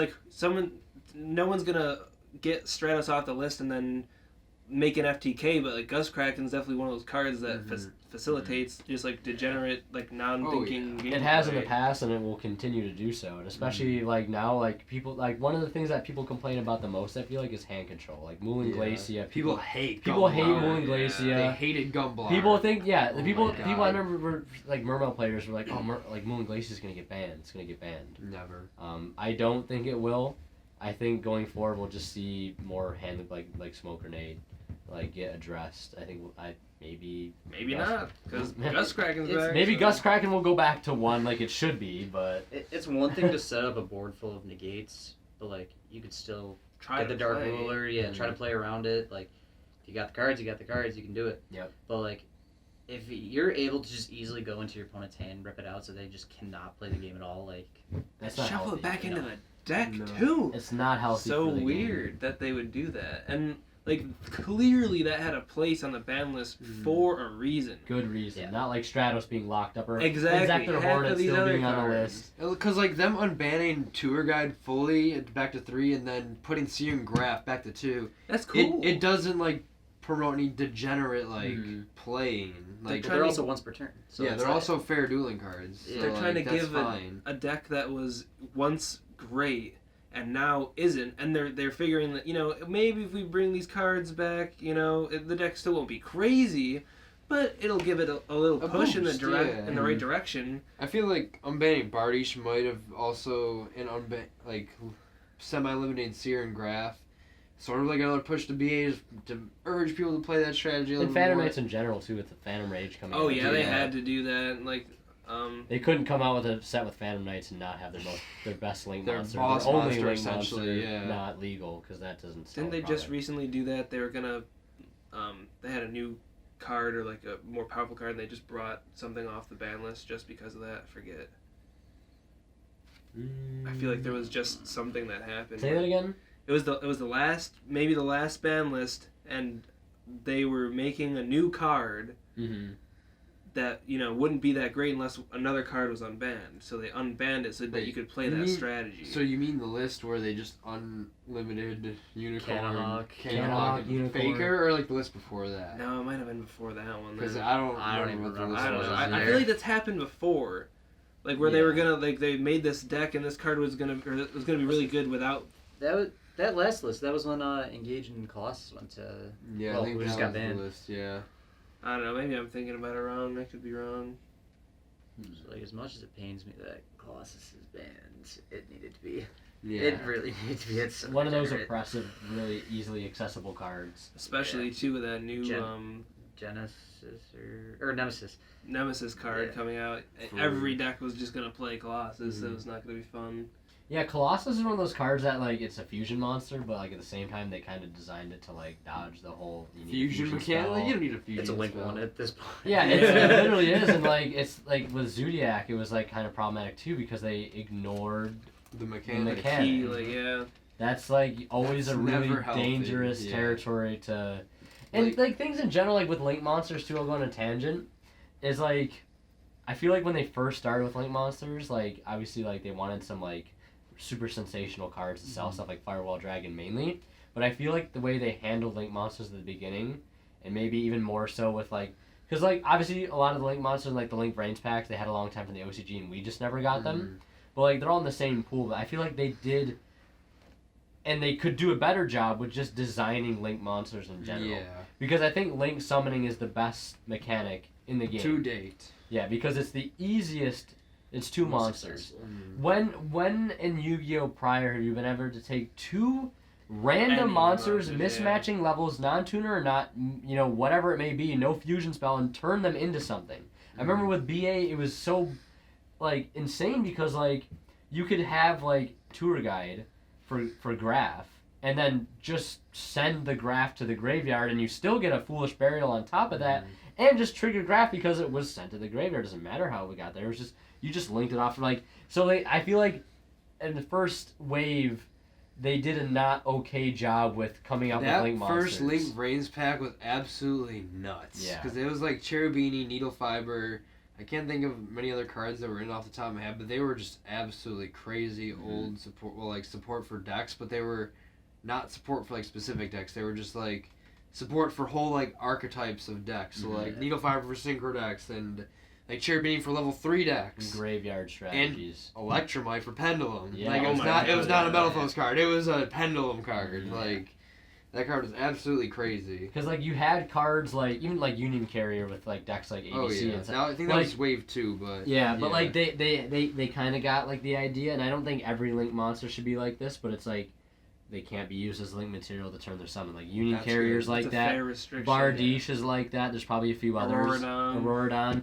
And but like cards like Saryuja, because I remember Saryuja's always like problematic, and then no one No gives one a plays shit it, about yeah. Saryuja for a long time, uh-huh. and then it just comes back up. Like it's one of those cards that I felt like a long time ago should just been at one just for keeping the game healthy, so it just can't be abused.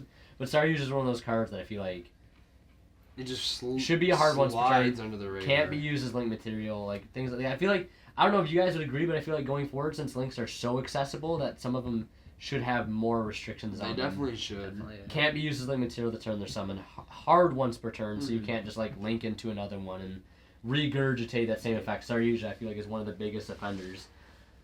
There's like some Link monsters too out there that just have that like cannot be used as Link material like to turn their summon for like no reason. Like one is like off the top of my head is Platinum Gadget. Like who plays Yeah. that card? Like yeah, it'd be probably ABC players 2 Buster now. yeah, right. I guess so, but like that card just sees no competitive play because it can't be used as Link material. I feel Yeah. like if it could have been used as Link material, who knows how great that card would have been. Yeah.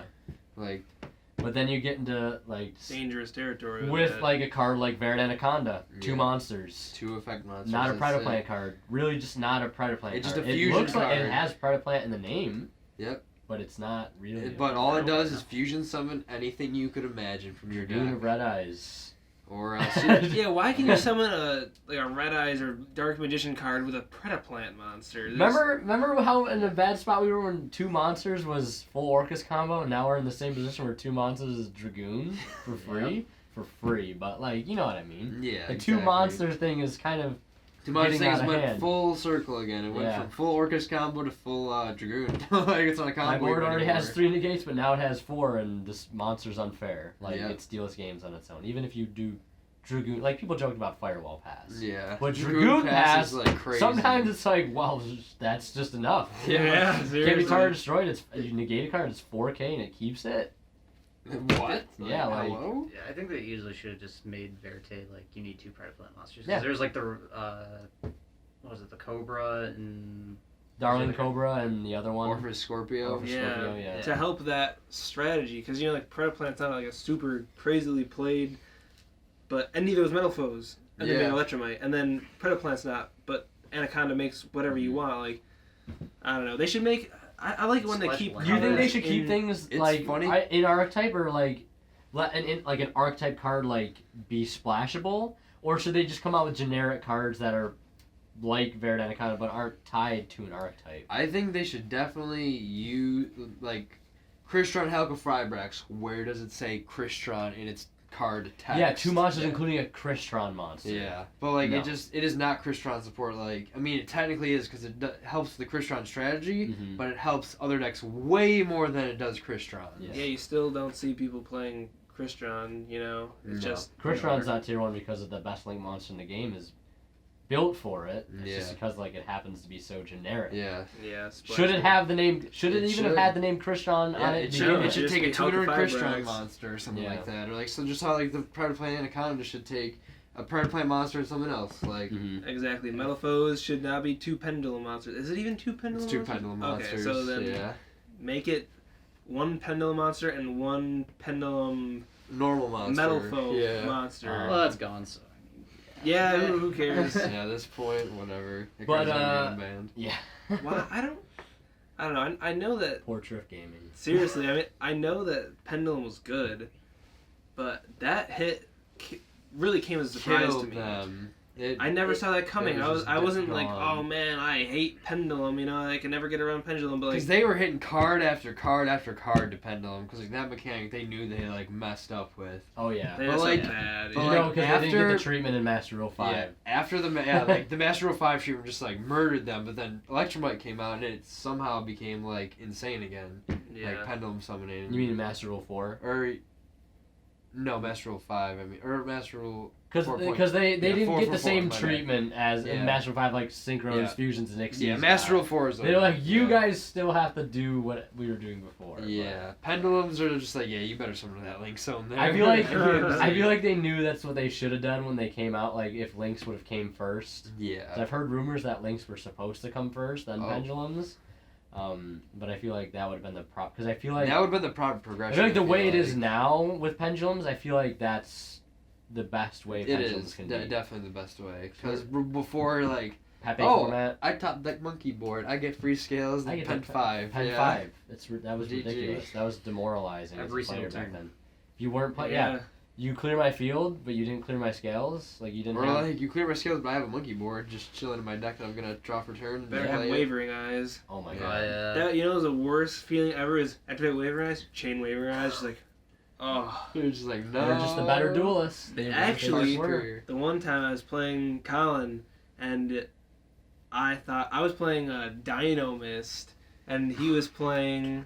That was like that one time where like we had like 4 of us in our friend group, and those 4 pendulum decks came out. It was like a Morphage, Dynamis. Dino Mist, Bungbuku deck, whatever that deck, Magispector, and then Ignites. Oh my You played goodness. Ignites, I played Dino Mist, he played Magispector, which was clearly the winner out of those 4, Yeah, right? Kieran. Yeah, oh my god, that card was just busted. I mean, like, Dynamist probably had a close second. I still like that deck. Great They're in character. the- Wait, did yeah. they lose? No, They won. they won. They beat Weather Painter. They're going to the Good, semifinals. Good, Yep. good. Okay, yeah. Please vote Dynamist.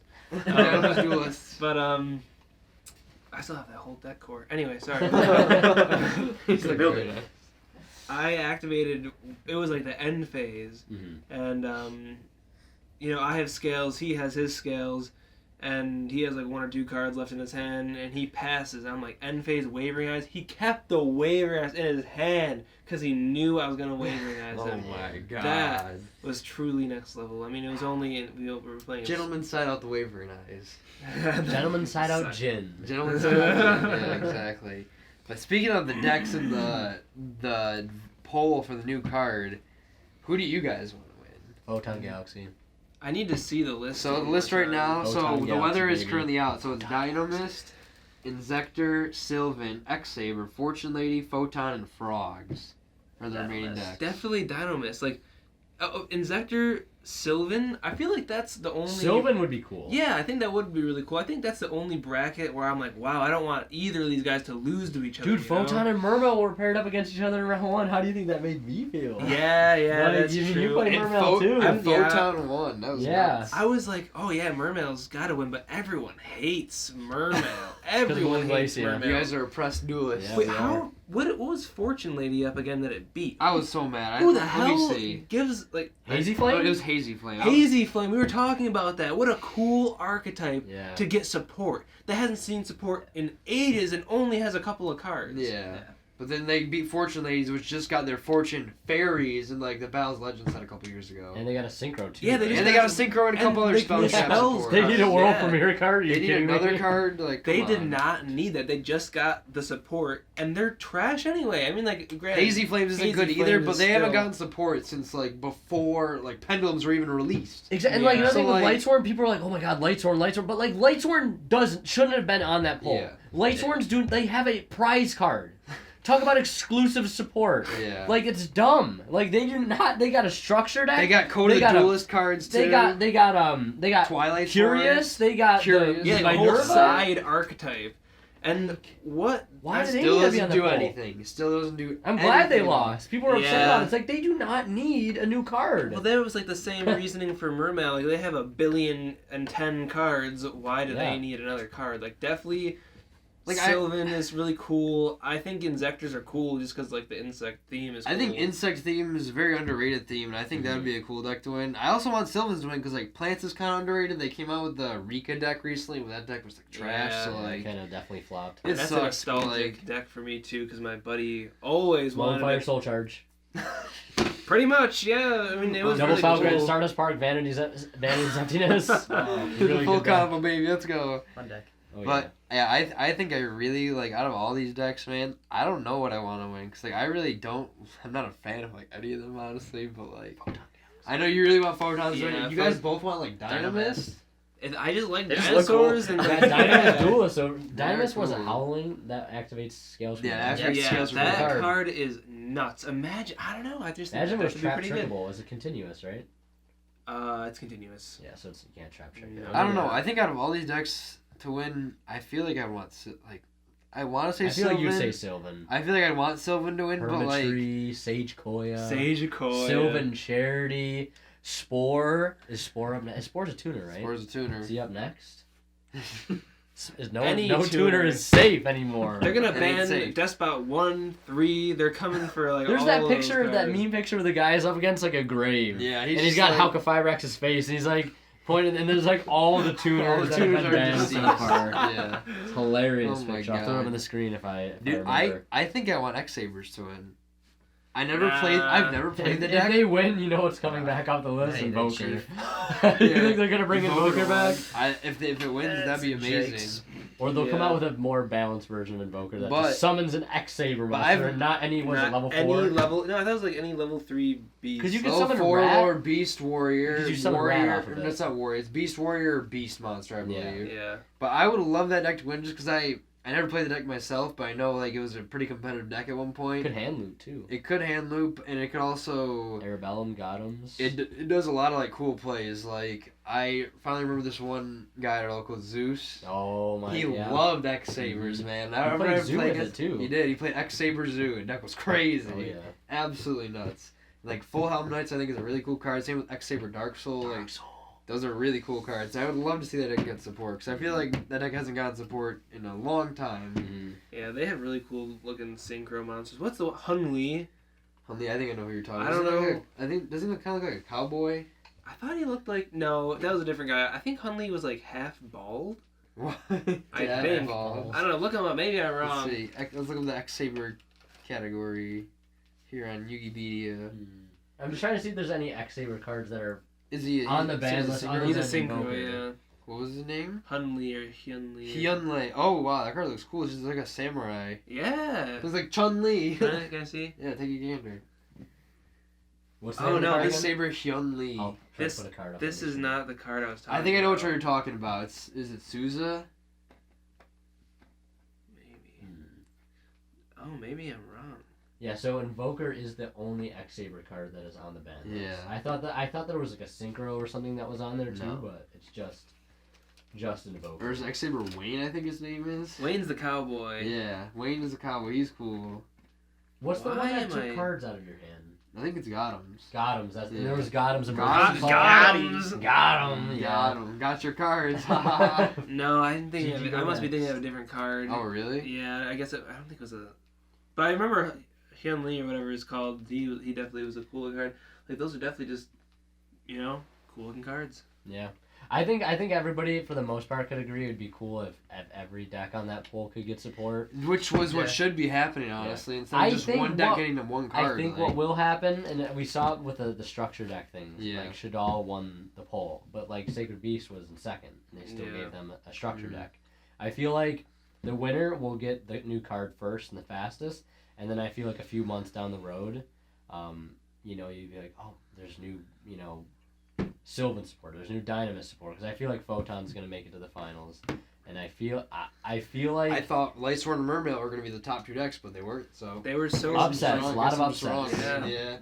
They were just so, maybe, like, popular that I feel like Photon is very them. popular because of the anime, and there was like one of the main characters in the anime from Zexal that well, I mean, like, what drove it. Popular meta-wise, like there's a billion more people playing Mermail than there's Photon right now. But think about it from a casual versus competitive standpoint.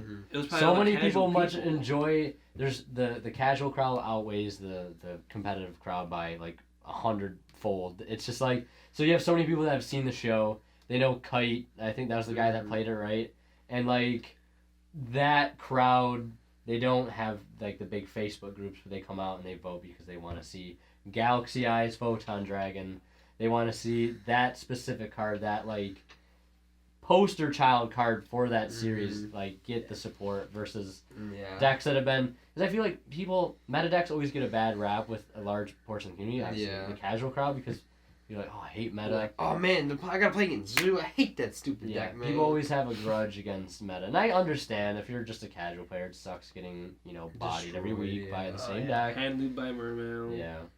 Lightsworn for like a Degenerate Lightsworn combo, so I can understand why those went. And I think another thing I was thinking about too with the whole tournament. I remember watching the YouTube video when they first came out, and they said these decks have been like carefully handpicked because they all had like something in common, like a common theme we wanted to share throughout this tournament. Do you remember that video? I caught some of it. They said they had a reason why they picked each deck.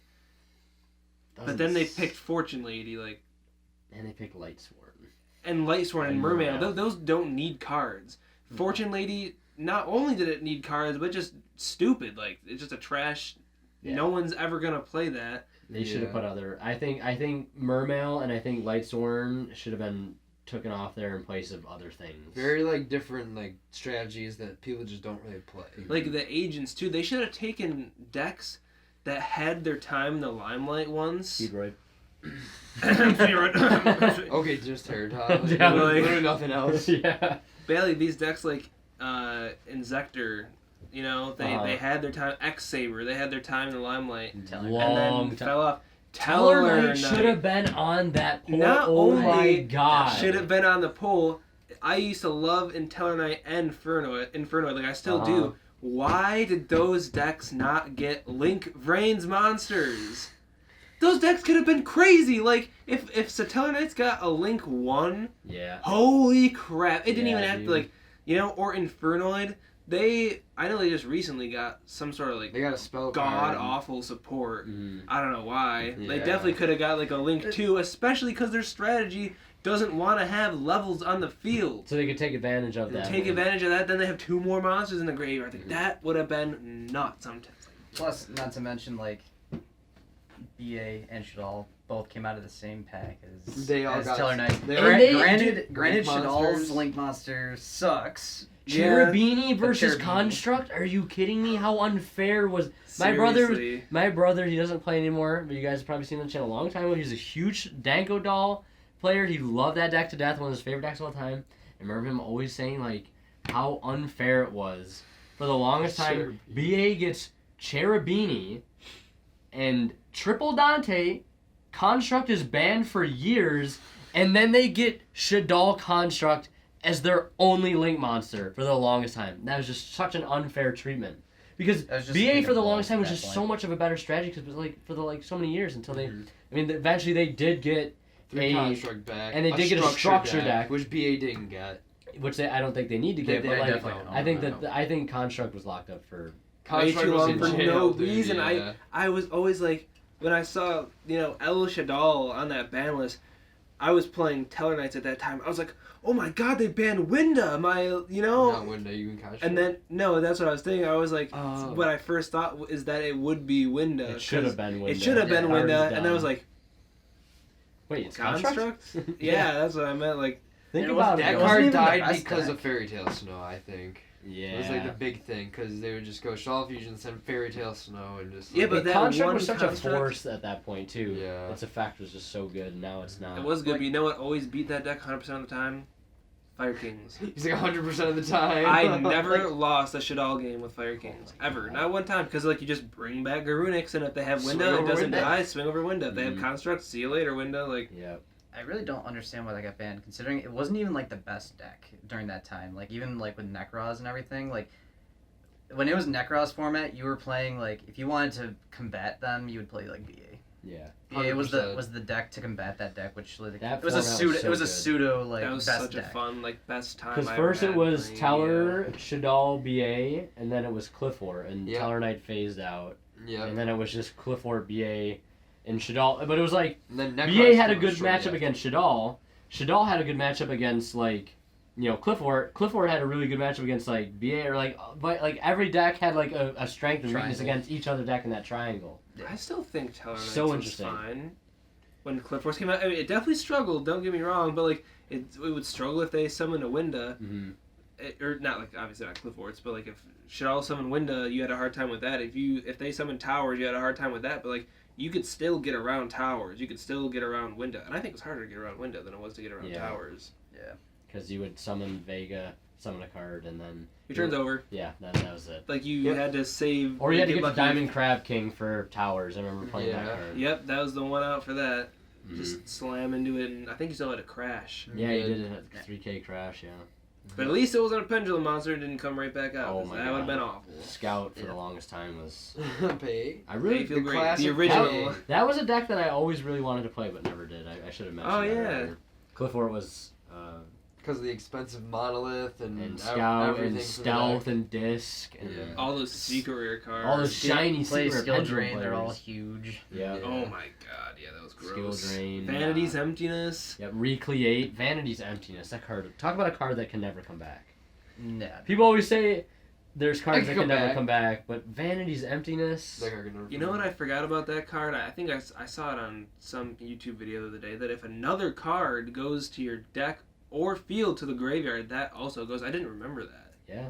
I did not remember that at all. So now I'm thinking oh, that'd be so easy, but it's easier said than done. In the video they were explaining what You do in your combo? deck is having removal. Yeah, so you do your whole combo, and then instead of vanities, okay, Mm. Yeah, it's Yeah. having Mystic Mind. Yeah. You a think different it's version. I'll just pop it, but Triple, or even Twin Twister, yeah. 'cause Twin it- Twister, Wind yeah. Whisters. Yeah, it was just Back removal seems so far and few between in main decks nowadays, Yeah. just because The combo is just the way to go. mhm. Combo decks are just always seen as Yeah, it's better now. you shouldn't have to play that if your deck is good enough, because you Yeah. can still build a board. Mhm. You know. I remember right when Mystic Mind came out, everybody was like, you're not playing Cosmic in the main deck, you're not Mhm. siding at least, you're just asking to lose for it. But then you're always like, am I really, I'll take the gamble, because oh, God forbid I put Twin Twister or Cosmic Cyclone in the main deck, but Yeah. But then two people at our locals are playing Mystic Mind Burn. yeah. So it's wow, guess I have to play that now. in the main Yep. deck. And so getting back to the ban list. Oh my god, As that was I- a half as I- hour yeah. tangent. I guess we've talked about it. We talked about Gust Kraken. We talked about Block Dragon and the tuners and everything. Outside of that, we had the BA cards coming to 2, which I think is long overdue. 2 guide finally going to 3. But I think going forward with what we'll talk about is the top decks. Obviously Adamantipator's kind of fallen down a little bit, but do you still think that in general we're still looking at the same top decks? What do you think? You guys think are the top decks going forward? Are there any new decks? I know specifically one is Dragon Link, but what do you guys think as far as the format ahead and top decks? I think definitely Noble just skyrockets up. Yeah. Just being able to rip 2, set up the negates. Mm-hmm. And the pop off Charles. Yeah,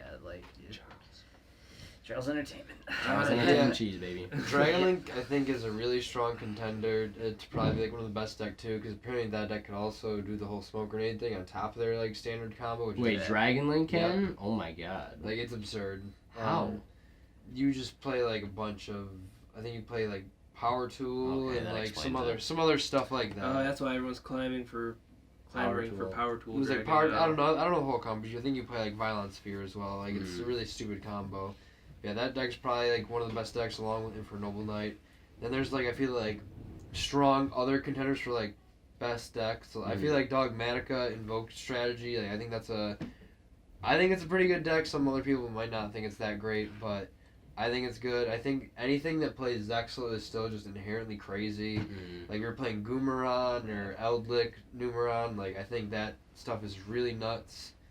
There's Eldlik Dogmatica too. Or Eldlik Dogmatica is just another very powerful control deck. But I guess for like other combo decks, I really can't see like any other ones being that great. Like I guess Megalith is still okay, even though they lost block as well. They still have the Adamantipator cards. So. Yeah, they still have Adamantipator cards to help with that. But yeah, I think after the next set though, we're gonna see more BA PK stuff. yeah. More just sort of the PK because. Those new Phantom Knight cards are crazy. Yeah. And especially really with good. like Zeus coming out as a huge boost to like any XE strategy, whether it be Phantom Knights, Zodiacs, whatever. Like if your Xyz monster attacks, you get to make Zeus, and that card is absolutely crazy. It's gonna make Melfi, as stupid as that deck is. Melfi's gonna be like a decent deck then, Because any they're deck getting can the summon excited that. Melfis in the next set too, which just attacks directly. Melfi. Yes. Wow. Melfi You can can summon make that- Zeus. What's it called? Excited Melfis. No. The wasn't it called Zeus. like Zilgaloga? Or Megalogia Zeus or something like that. it's like AA battery. Yeah. Cards. But yeah, Battery they're getting a battery. card called Excited Melfis, which attacks directly, and then so you can just make Zeus and Melfis.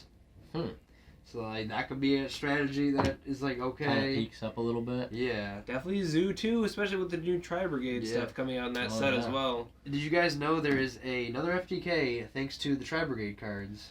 I heard something about I'm it. not surprised. All you need is Tensu and the level 4 Tri Brigade to start in your hand, and you can do it. FTK. How does it FTK? Is it So is it life uses points? but it uses mostly Fire Fist cards. Mhm. So you know how the Link 2 for Fire Fists doesn't have to pay cost for Yeah, Fire Fist. Eagle. Yeah. So you just abuse that fact and just absolutely pop off. And the end board, you just loop like Tiger King a bunch of times, especially summon 2 Fire Kings from your deck a piece, like when it gets popped by Bear. And then you eventually end up searching this card called Flame Spirit Ignis. It's a card like Cannon Soldier, tribute a fire monster, burn. Wow. And so you just do that a bunch of times until they're dead. You think It's they'll? absolutely stupid. Do you think they'll do like an emergency ban list? I don't think they before will come because out? it hard loses to every hand trap. Like Oh. just like a lot of FTKs, they just hard lose to every hand trap. But it And seems like it's they- going to be a pretty consistent one, just solely for the fact that Tenki's at 3. You're gonna play 3 of the Tri Brigade guy. I think there's cards that search Tri Brigade cards, so like who knows how good it's gonna be, but And they can't play 3 called by yeah. to recover from it. But they could play 3 Triple Tactics Talent, and then if one of their cards gets stopped or ashed or something, they just like draw 2 more, and then they get exactly what they need. Like I'm not sure exactly how the combo works. Yeah, I think you need a lot of specific pieces in your deck, though, which is why I think it's not that viable of a strategy. Because you need to summon like 2 Fire Fists that have the same attack and same defense from your deck at the same time. Okay. So it might not be that consistent of a combo, but like it's another FTK that exists in the game. Which Yeah, there's is 2 types crazy. of FTKs. There's like ones that lose instantly to any form of interruption, and there's ones that just do not care. Yeah, they They just, just do, keep they kill going. you. Like that one Yeah. pendulum. Pendulum FTK is probably the strongest FTK of like most recent times. Yeah. With Tyrant Neptune and the Starving Venom Dragon. I was thinking about the one not with the Tyrant Neptune, but the one with like you instant fusion that Lyrilisk. Oh yeah, that was Tyrant Neptune. Lusania. Really? I didn't. Yeah. Well, Tyrant Neptune and the Starving Venom Dragon do the same thing. People thought that card okay. was gonna come back. Like it got like bought out. Yeah, by Tyrant TCG Neptune players. just got bought out. I of saw here. that. I have a couple of ridiculous. those actually, but Yeah, I definitely have one from back when I picked it up for That FTK purposes, but never played it. So the main 2 Phantom Knights, though, just going back to that, are these 2? No, not that No, one. go Scroll down more. So that one right there, which is the tier Phantom scale? Knights of Stained Greaves, and then Scale. tier scale is probably the better one out of the 2, but I think you play both at 3, Okay, honestly. Phantom Knights monster special to your field. You can special this card Stained from your hand, Greaves. increase level by 1. So it hits the board as a level 4. So I know some builds are going for Evil Swarm Nightmare too as like a part of the end board, Yeah. or like Time Thief Redoer. So that makes more sense with that card there being able to become But yeah, level. the main card here is the tier scale, or tear scale. Level 3 Dark Warrior. Discard 1 card, send 1 Phantom Knights card from your deck to the graveyard. Wow, that's really good. Yeah. That's Another just, fan the card, sec- banish look at- lots look in your at- grave, special summon it. So easy, because like you banish all the Phantom Knights, he just comes out of your hand, does a crazy the effect. Like, discard element at the beginning almost isn't even a detractor because it can be such a good like Yeah. combo facilitator. You send literally any Phantom Knights card, you're just getting another card out Yeah. of it. So It's cool you're not that- negging at all. Yeah. It's really cool in the next set too that Phantom Knights and Raid Raptors become like almost like a singular merged archetype. archetype, which is really cool because like Yeah. there's these Raid Raptor cards here that you could play with like the Phantom Knight strategy. This is one of them right here. This level 4, Yeah, Heal Eagle. Oh, and this one over here. the Strangulanius. I always loved Raid Raptors, man. they're Yeah. a cool archetype. Mhm. I always wish that there was some like meta archetype that would mix Raid Raptors and Blackwings. Mhm. I know there's that like stupid combo you could do that you summon like Wise Strix and then 4 Strix and then Make Zephyros. yeah I'll make Zephyros. Infinity and end on like the Wind Barrier statue. Yeah, I played that for a little bit until I was like Infinite Gates, sign me up. Yeah, sign But me up, baby. It lost so hard to Eldritch that I just never wanted to play it again. Mhm. Especially with like I would get to a point where like the combo would will be return. dead because Golden Lord keeps coming back. So I just summoned Avermax and I was like, how's this deck beating Avermax? And he just goes Tiger. Ha, ha, funny Tiger. Like Can you send it off with like a Golden Lord? Doesn't he have a send effect from But you hand? can't target it. Oh, it targets. Okay, Yeah. gotcha. And the whole Tri Brigade archetype is really cool. Like that card, the Wind level 1/1's really good. they look cool and I'm excited to Yeah. see like I'm a big nerd for Yu-Gi-Oh lore. Mhm. And I know Oh, that with they the are with like the Dogmatica? Dogmaticas. I'm Mhm. really excited to see how the archetypes will mesh together Yeah. and kind of like like the best lore. I wasn't around for like the dual terminal like 1, 2, 3. I think the Satellar Knight lore was like dual terminal 4, right? Or was that 3? Mhm. That was just cool. Like Yeah. the story that just put together. Infernoids, Was, Nekroz, Tower Knights, all of them. it like, was together. so cool. It just like not only are you playing this game, but like these cards that you're holding like have Stories. like a story to Yeah. tell. You Mhm. know. Like very, very cool. even if it was just something small like the Fire Kings and the Atlanteans, like fire water, they hated each other. Why not go on the beach and beat the piss out of each other? Like Mhm. Oh yeah. these coming together to That guy. save Ecclesia, and Albaz isn't really the bad guy. I think that's just Yeah. so cool. Albaz They is do a that good job. guy. They could make movies out of some of these, like Yeah, even with the World honestly, Legacy stuff and the Orca stuff. Yeah, that was a so very cool arc. cool. Oh my goodness. That was like one of the most recent arcs that I followed, and it So was sick. very, very good. Oh, here's the new That's the FTK starter. this guy right This here. guy right here, yeah. Fractar. Fractar of the Tri Brigade. Send this card from your hand or field to the graveyard. Send one level 3 or lower Beast Warrior or Wing Beast monster from your deck to the graveyard. So you send the level 1 guy, because the level 1 guy searches, and he gets you another one of these guys. Mhm. Then you normal summon an additional time with Tensu, Mhm. and then you get 2 Beast Warriors in the field to make the Fire Fist Eagle. Mhm. Then you send the Tensu off on your field with Eagle to send Buffalo. And Buffalo says send a formation to summon himself, but Mhm. Eagle says ignore He just that. summons So you himself. just summon him for free. And then you just pop off, make Fire King, and just go from there. Like, Wow. it's crazy. So there's not that many steps to it then. It's There's a lot of steps to Oh, okay. it. So You, that's you just have the to do a lot. beginning That's of just it? the start of it, yeah. I think this card And then we have is more gonna be Dogmatica awesome. cards too. The new Hayashin Dogmatica, or whatever it's called. Yeah, it's Opposite of... Hashian yeah, Dogmatica. It's literally the opposite of a Fleur-de-Lis, kinda. Yeah, when you get attacked, your monsters gain Yeah. 500, and then he's like another, The Synchro Fusion exceeds in your all graveyard. He's shit. another what's it called?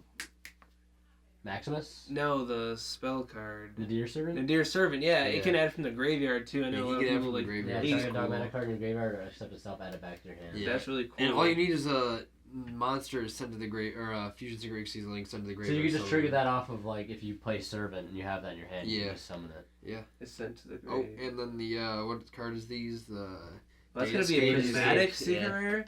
in the OCG it is. Wait, why does it say super secret rare? Because that's how the OCG is. They have multiple rarities in the set. Their cards are way cheaper than ours here. Yeah. Wow, Like, sucks. and they got all the Datascape. The only thing I will say with Datascape, since like I'm not super knowledgeable on like the Tri Brigades and the Dogmatic stuff, but we do have some cool Datascape cards. Mainly just one for Speedroid, and that's just the Princess Nyang Nyang. They're all their names are so funny. Play E-Tally in there, and you can play Love Foolish Burial to take advantage of their effects. I don't know much about this archetype, but their winds, And Earths. psychics, and worms, like they're just really weird. Yeah, very strange attributes. They use level together. 3 and like sixes six. and nines. Yeah. It's really cool. I don't know much about it. I don't know if you guys know anything else about it, but I heard people say it's gonna be pretty good. So Yeah. So do you think after Phantom Rage, these smaller, I'll just gauge the room, and we get the Soten. Soten too. Those cards aren't that good apparently. I never even heard of those. They look Yeah, I didn't cool, see these. Yeah. but their fusion archetype that relies with like using tokens. It's a very strange archetype, but Yeah, I I don't feel know like- much about it either. I feel like they look like Tennies almost. Like the Tennies looked so cool. I was so excited to play them. And I was like, oh, they do suck. They're Yeah. not very good, yeah. Like they look so cool, and with Ancient Warriors too. Oh, that And deck as is soon so as I cool. saw those, I was like, oh my god, these That look deck flopped. crazy. It's just like, Yeah. Their Link Really Monster is flop. good, but like everything else is just kind of whatever. right. But So do you it's- think in general that after Phantom Rage, we'll see? Do you think one of these decks, other than Dogmatica or Phantom Knights, or I guess Phantom, do you think we'll see a major shift, like we saw with Rise of the Duelist? Do you guys think it'll be sort of the same? Rise of the Duelist was kind of a big shift because Dogmatica and Infernoble got Mhm. introduced to the playing field on top like Adamantipator, Eldritch And then you just had strategies. really good generic cards like Droplet and Yeah. Talents as well. I don't think it's gonna be as big of a shift, but there will be some other like rogue decks I feel like coming up into the meta. Mhm. Or what I'm thinking will happen is we'll get like the Phantom Knights will be the only thing that make a splash. So like I think everything will stay the same. All the main decks will get a little better. Dogmatica mainly. We'll get the Tri Brigade stuff, which we'll see. Obviously has the FTK. But if it's fragile, how's the deck stand on its own? Only time will Yeah. tell. But I feel like I feel like everything will stay the same, but I feel like Phantom Knight will become a new contender. Yeah, I think it definitely, will, going yeah. forward. It'll Definitely. stay I don't around think- for a while. I don't know. I've seen How that deck data do people insane work. stuff in the OCG with Orcus. Granted, they have Harp, I think, in the OCG. They do. They have one heart. So it's the things I've seen that deck do have been nuts in the Yeah. OCG. We They can't had do one. Bardies too, which I thought like, oh, that doesn't matter. We don't have Bardies, and then Oh, of course now they we brought do. it back. So I think Phantom Knights We will definitely make a splash. Didn't get heart though, so that's good. Yeah, I think Orcus could become like a rogue contender. but at we do least. have 3 Gearsu. Their Gearsu did go to Oh, 1 yeah. over there. Yeah, so that is true. That's a Yeah, big. that If you triple play the Gearsu. deck right, Big deal. it can be a really strong deck. I think Just Well, like like Salmon it- Great. But like, Yeah. but like you miss like one little thing, Mhm. you just throw the whole just game out throw of it, whack. punt it. just like Salmon Great. Yep. Literally, that deck is still, I think, very good. I think Salad is still a pretty good In the deck. hands of a Mhm. correct player, very good deck. But that can be said for a lot of decks. Yeah. You know? So there's the Infernity cards. I'm just gonna Ooh, scroll past because Infernity. I don't think any of us really like Infernity. I know some people like that deck, but These aren't gonna make a difference. Not a fan. Ultimate Yeah. Athlete. Oh, yeah, there's- That was a deck. Going back to our This segment deck's earlier. cool. That was a deck that I always wanted to pick up, but never did. yeah, I- I had that whole deck. Funny story Yeah, about right. Ultimate Athlete. I built that deck many years ago. Didn't know how to play it. Didn't know what a good build was. And I profiled it, and the video like blew up for what the size of my channel is. I think I got like 10,000 views after a week, and it was one of those like I did not do a good job with the profile. Sorry for anybody that watched it all those years ago and like tried to make it work, and it just wasn't that good because I didn't have like all the cards I needed. But I like threw together something that could resemble a UA deck, and it just took off. It was weird because like at the time it seemed okay, but like it was just like one of those decks you could just play if you just threw together a bunch of like commons because it really wasn't like Now there's anything nothing in special, there, but like above a rare super. but it's cool to see now that it has actually like some support, and the deck to begin with had some cool cards like the equip spell. Mm-hmm. I forget what it was called, but like, Power jersey. Yeah, power. Like That was it a has good some card. cool things it can do, but it's very cool to see it Getting new support Yeah. now. And these cards are pretty good. Like I don't know if the strategy will be Libero that. Spiker and Playing Manager. But now they mixed UA and FA. Did you guys see that? Oh yeah, Yeah. they're mixing. So they're mixing a lot of things. Yeah. in. So I don't think these cards have anything to do with it. But This is a Gaga Go Gigo card, isn't it? Yeah, this card actually just came out for us. It's legal right now. It was like a sneak preview. Oh card. yeah, that's right. It came out in the Dragon's Legends Complete series. But those So- cards are crazy. Is it like going into the Awakening? Like, The possess stuff. Yeah. With the Archetype? structure deck that they Yeah. got. why though? Like, that's such a weird card to just throw in. I don't you know. But this one is in there too. Rasa and Ryu. Oh right.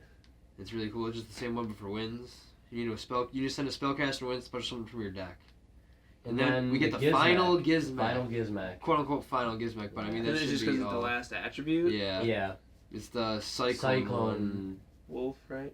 Something. If we get if yeah. oh my goodness. Yeah. So let's see. Yeah, it's the Mikado, the Cutthroat Cyclone Canine. Crazy. Yeah, that's a cool name.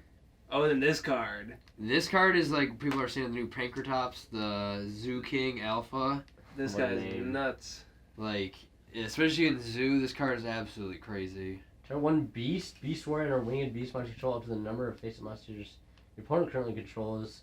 Your Zoo King Alphas cannot attack this and also turn the target of monsters to the hand, then return an equal number of face-up monsters your opponent controls to the hand. So you just like bounce like this, right? You just special summon it and then Yeah. bounce it and And another card to your So it's like a opponent's grand hands. mole almost. Kind of. You You, don't don't have to you don't have to attack. Yeah. And you can attack. It's sort of like a 3K attack. 3K attack, just a body you could just place on the field. Can't attack directly, but. Oh, you can still attack. Yeah. Okay. Yeah. That is a very good dueling card. That I think it's going to see a lot of competitive play. Oh, for sure. This card, I've seen some cool stuff with this. looks like just a random card they throw in here. Fluffiness, the The unconventional commander. What in the world? Yeah, I've seen some cool decks that played this card. Some cool ideas with it, at least. I can't recall exactly what, From your but deck. Turn one trap either graveyard and banish it. If you do increase this card's level by 1. Interesting. So I know there's some Metaphys cards that get effects when they're banished, but like I couldn't see the use for Yeah. that card. It's probably going to be an under the radar card. what's this card? It's the Rock Star. Good thing Black Dragon got banned, dude, because this thing says Foolish Rock Monster. Or like add it to your hand or something. This card is sent to the graveyard and target one rock monster in the graveyard except itself, add it back to your hand, then place one card from your hand on top of the deck. This card is banished. From the field of graveyard, you can send one rock monster from your deck to the graveyard. Wow, it dodged a bullet. Yeah, it did. Wow. That card is That is a little insane. crazy. What is this card here? The Magic Broker. It's probably just like a swordsman from a different land. Or... Yeah. Cannot be destroyed by battle. Card value control continuous spell or trap. Weird. During your opponent's trick, click makes them face up, can you spell check code, draw a card. It's like cute, but it's probably not gonna be that good of a card. What is this fish thing we got Mini here? Crocosaur. Gluttonous Greedfish. Level 3 Fish water tuner. fish Summon it off needle fiber. You can target one fish, sea serpent, or rock monster graveyard with a level equal to or less than the number of cards in your opponent's hands. Special summon it with non-active effects. Interesting. Mermail Sport. Yeah, I mean, any water player will look at a new water card and be like, Mermail support. "Is that mermail? Yo, is that mermail support?" Hold on, Mermail support? Yeah. For some rare Secret Material, make them a Secret Monster, gain 200 attack feature. Yeah, it's That's interesting. sort of. Yeah, it would help Crocosaur. Yeah, it kind of does play off the Crocosaur. It'd be kind of cool, yeah. And the next card looks like a Cupid card, because you know how they come out with all those like Cupid commons, just like one of per set. Mm. Yeah, This like one card for like is- almost every level now, or like low levels. I know there's level 4, level 1, and level 2. This is maybe. Cupid Volley, I think. No, it's not volley. This is Good day. Cupid. Is it baseball or tennis? Let's see. Looks like Cupid Four. 4. Oh my God. Or So it's she's got a golf. bow in her hand. That's weird. they always have. No, it's probably not a good card, but Level like 6. I'm pretty sure it has level manipulation effects. All monsters you control have 600 defense minimum when you special this card from your hand. That's such a weird. I always have monsters with 600 defense. Always. No way, that's insane. No. You can discard one card target life fairy you control when face of monster in the field. The level of that first one. Yeah, level manipulation. Because the whole Cupid archetype has to do with level manipulation. Oh, what is that? Nezumi this is the, Hanabi. Oh, what's that? Oh, there's a new The Neptus. Nepthys. This is the card. Nepthys ritual monster that is supposed to be. It's a very good Neptus card. Yeah. I heard that. I don't play Nephthys. I've never have. I've seen some people play it, but I've heard this card could be okay with the deck. This card is Ritual Summon, Special Summon 1 Nephthys, Ritual Monster from your hand or deck. Treat as Ritual Summon, dude. That's crazy. Yeah. I don't think... And it's only a level 2. Does any other Ritual archetype have a card that does that? Ooh, that's a good card. It takes Fallen of Albaz to make. Stigmavoris. So, Fallen of Albaz is going to keep getting better and better with the lore. Stigmatovorus. Yeah. Cannot be destroyed by battle. While this fusion summon card is on the field, your opponent cannot target other monster control with monster effects. So that's pretty good. Yeah, That's really really great. During the end phase of this card's gonna give or something, add to your hand or special one Tri Brigade. So that's where the crossover then happens. Yep. Yeah, So because Fallen he's of Al- holding Ecclesia. And they say, well, I've heard, for the lore that Albaz, he can turn, he's the, the fusion, because they always need Albaz. So the first Titaniclad, I've seen that, in the artwork for Nadir's Servant, Albaz, that's like supposed to be Albaz, like falling from the sky. He lands near the Dogmatica Nexus, that like 3200 guy, fused together to become Titaniclad. And then he gets beat in the battle by Fleur-de-Lis. And then, you see him about to be like defeated by Ecclesia. And then the Tri-Brigades show up. And then they fuse, like, him and a Tri-Brigade. I think it's the level 4 guy. Or it might be a Link guy. It looks like, I'm not exactly sure.